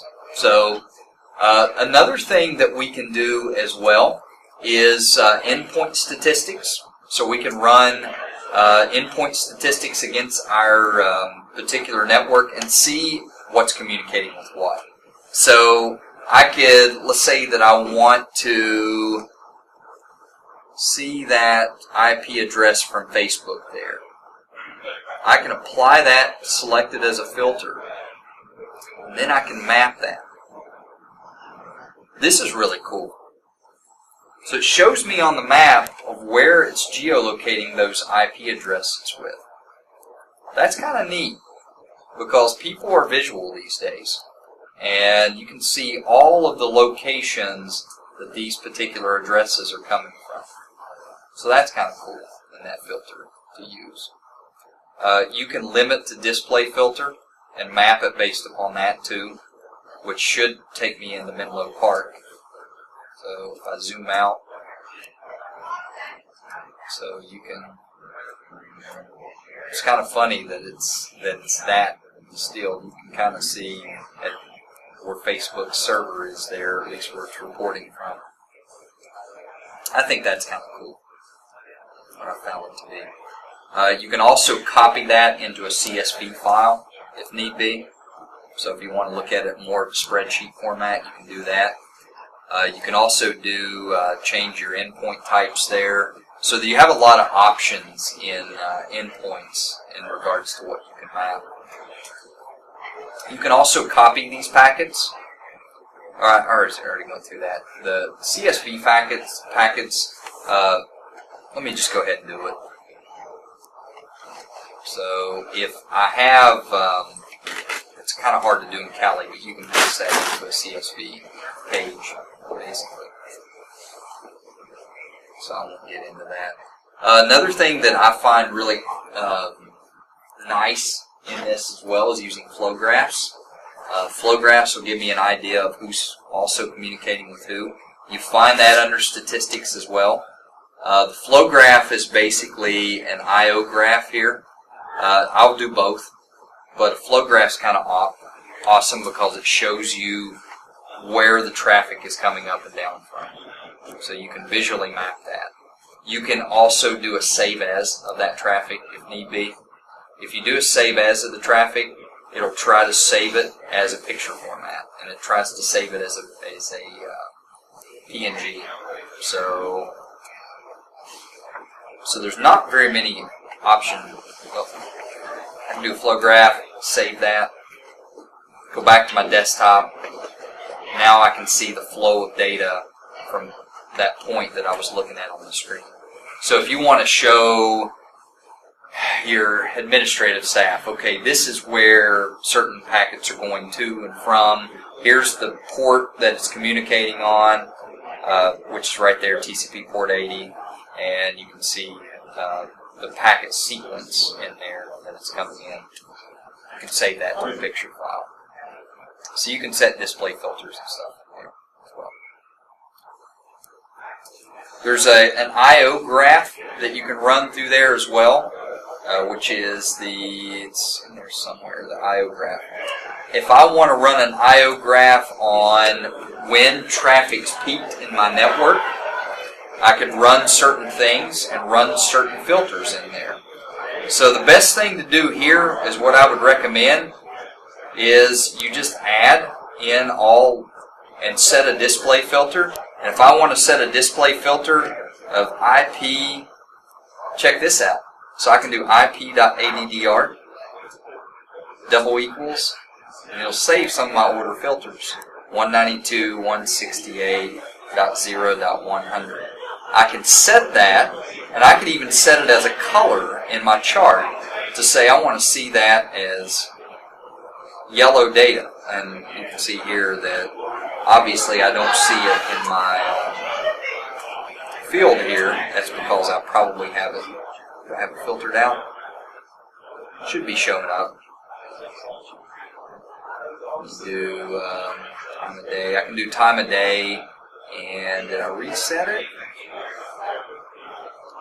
Log scale. Let's see if I can zoom out to 10 minutes of traffic. Let's do a little more. Oh, I have it turned off. Thank you.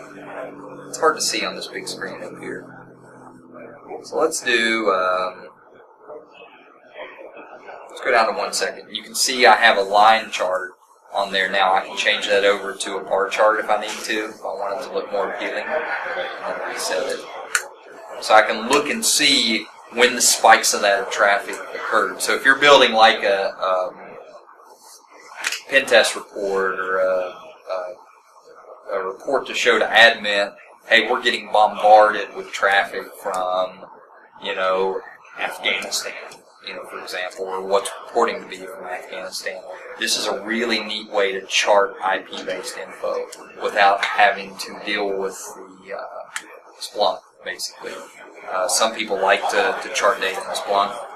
You can easily do that in WireShark as well. And you can focus in on specific parts of the day. So I can do, I can even do, zoom out and, get a little more granular at the time of day that this actually happened. The questions on charting, pretty straightforward. Not a whole lot behind the I/O. You can also save that as once you settle on what you want it to look like. I just deleted my line there. Whoops. I can save that, whatever and save that as a picture. So it saves it as a PNG. So I'll save that to my desktop, and I'll call it all packets. And save that, and it'll save it in a nice little graphic for me of what I'm viewing on the screen. So that's also something nice that you can put into your report. They've done a better job of exporting these in WireShark 2. If you've ever tried it in WireShark 1, it was a 50 hot shades of gray. It was really bad. Sometimes it just didn't come out in a very high quality resolution, so that's kind of cool. So that's one thing to look for. I have a lot of options in there as far as how to do HTTP analysis. I'm not going to get into this, but I want to, since we're getting down to about 4:45 and you guys are starting to get the glazed eye look, one of the things that I want to show you how to do is, let's say that you have data in this. And practical usage.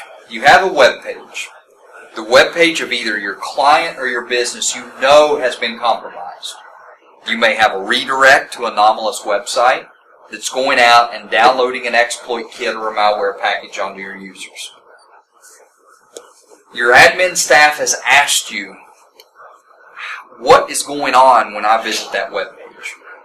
Fire up a packet capture, go into a sandbox and visit the page while the packet capture is running. Let the PCAP file, let it download it or try to download its exploit kit, and you'll see this in the packet capture. Remember what I was talking about earlier with exploit kits? They have to have a mechanism in order to run. Usually they use the mechanism of running a picture file embedded into an HTML page.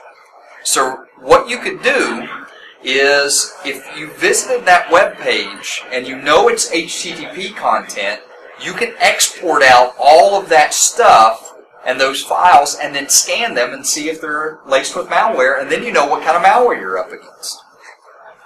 So an easy way to do that is to go down to Export Objects. So File and Export Objects. This is something a lot of people don't know about. So if you go to File, Export Objects, HTTP, check out what this lets you do. Any HTTP objects that it can rebuild for you, it will carve out for you.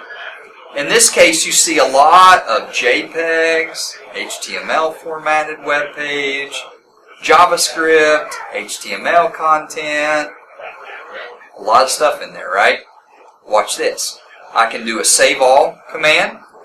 I can go to my desktop and I can make a new folder. And I'm going to call this Exported Objects. I really find this, in doing malware analysis, a really, really cool thing to do.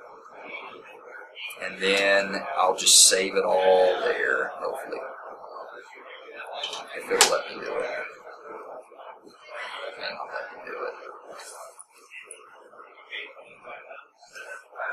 If I can hit enter, let's see if it'll let me do it. It's cutting off my bottom part of my text here, so that's why I'm struggling to work here today. See if it'll let you do it. Just hit it. And let's see. Alright, so what will happen after I click save? It's cutting me off, guys. I apologize. I just can't see the bottom of my screen. For whatever reason, it's just not working. It's kind of sucks when you can't see your screen. But I'll show you what it does. And I'll have some of these. I really need to fix this before tomorrow because I need to do this to show you guys what's going on here.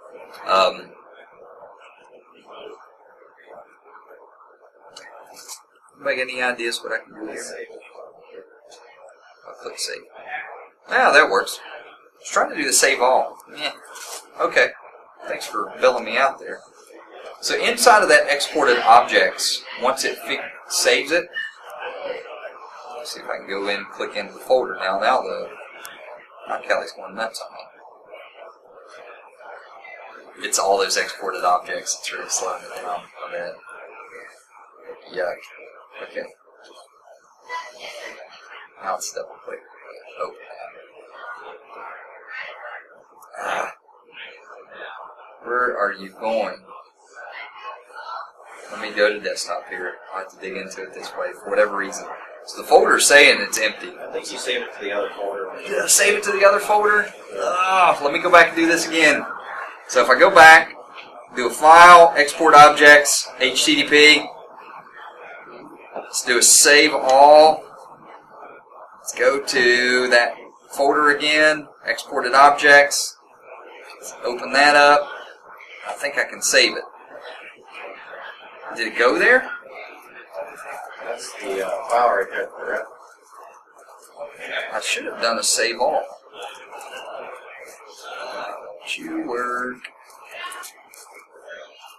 Okay. Open. That should be taking it there. Okay, so the end game in this, I don't know what's going on with Kali. It looks like, so what it will do is it will export all of those files that it could reconstruct from those packets, and it puts it into a folder for you. So any HTML pages, any PHP, CSS, things that you commonly find malware laying in, it puts it out there. It rebuilds these JPEG files as well. So you can see these are true pictures. So they're pictures that commonly find in there. These are the real deal. You know, they're reconstructed pictures. A lot easier to do stuff and work within once you get them out of WireShark. Then you can start to do stuff in other programs with them. You can scan them. You can run a malware scanner on them. You can upload them to VirusTotal. You can do a lot of different stuff with that. So there's a lot of things you can do. Last thing that I want to mention here towards the end, as tomorrow I'll be working, there's the exported files if you were able to view them in SIFT. So I'm going to use SIFT tomorrow because it looks like it's a little more stable than what I was using today. I put in some grep options. I don't really have time to go over grep today, but grep's really good in terms of being able to carve out things that WireShark doesn't do too great in. There's also a file that I'm going to be going back to first thing tomorrow, which is called evidence1.pcat. So if you're in your room this evening and if you're staying here and let's just say loneliness kicks in and you guys really want to go back and do some stuff in WireShark, go through and look through this evidence file.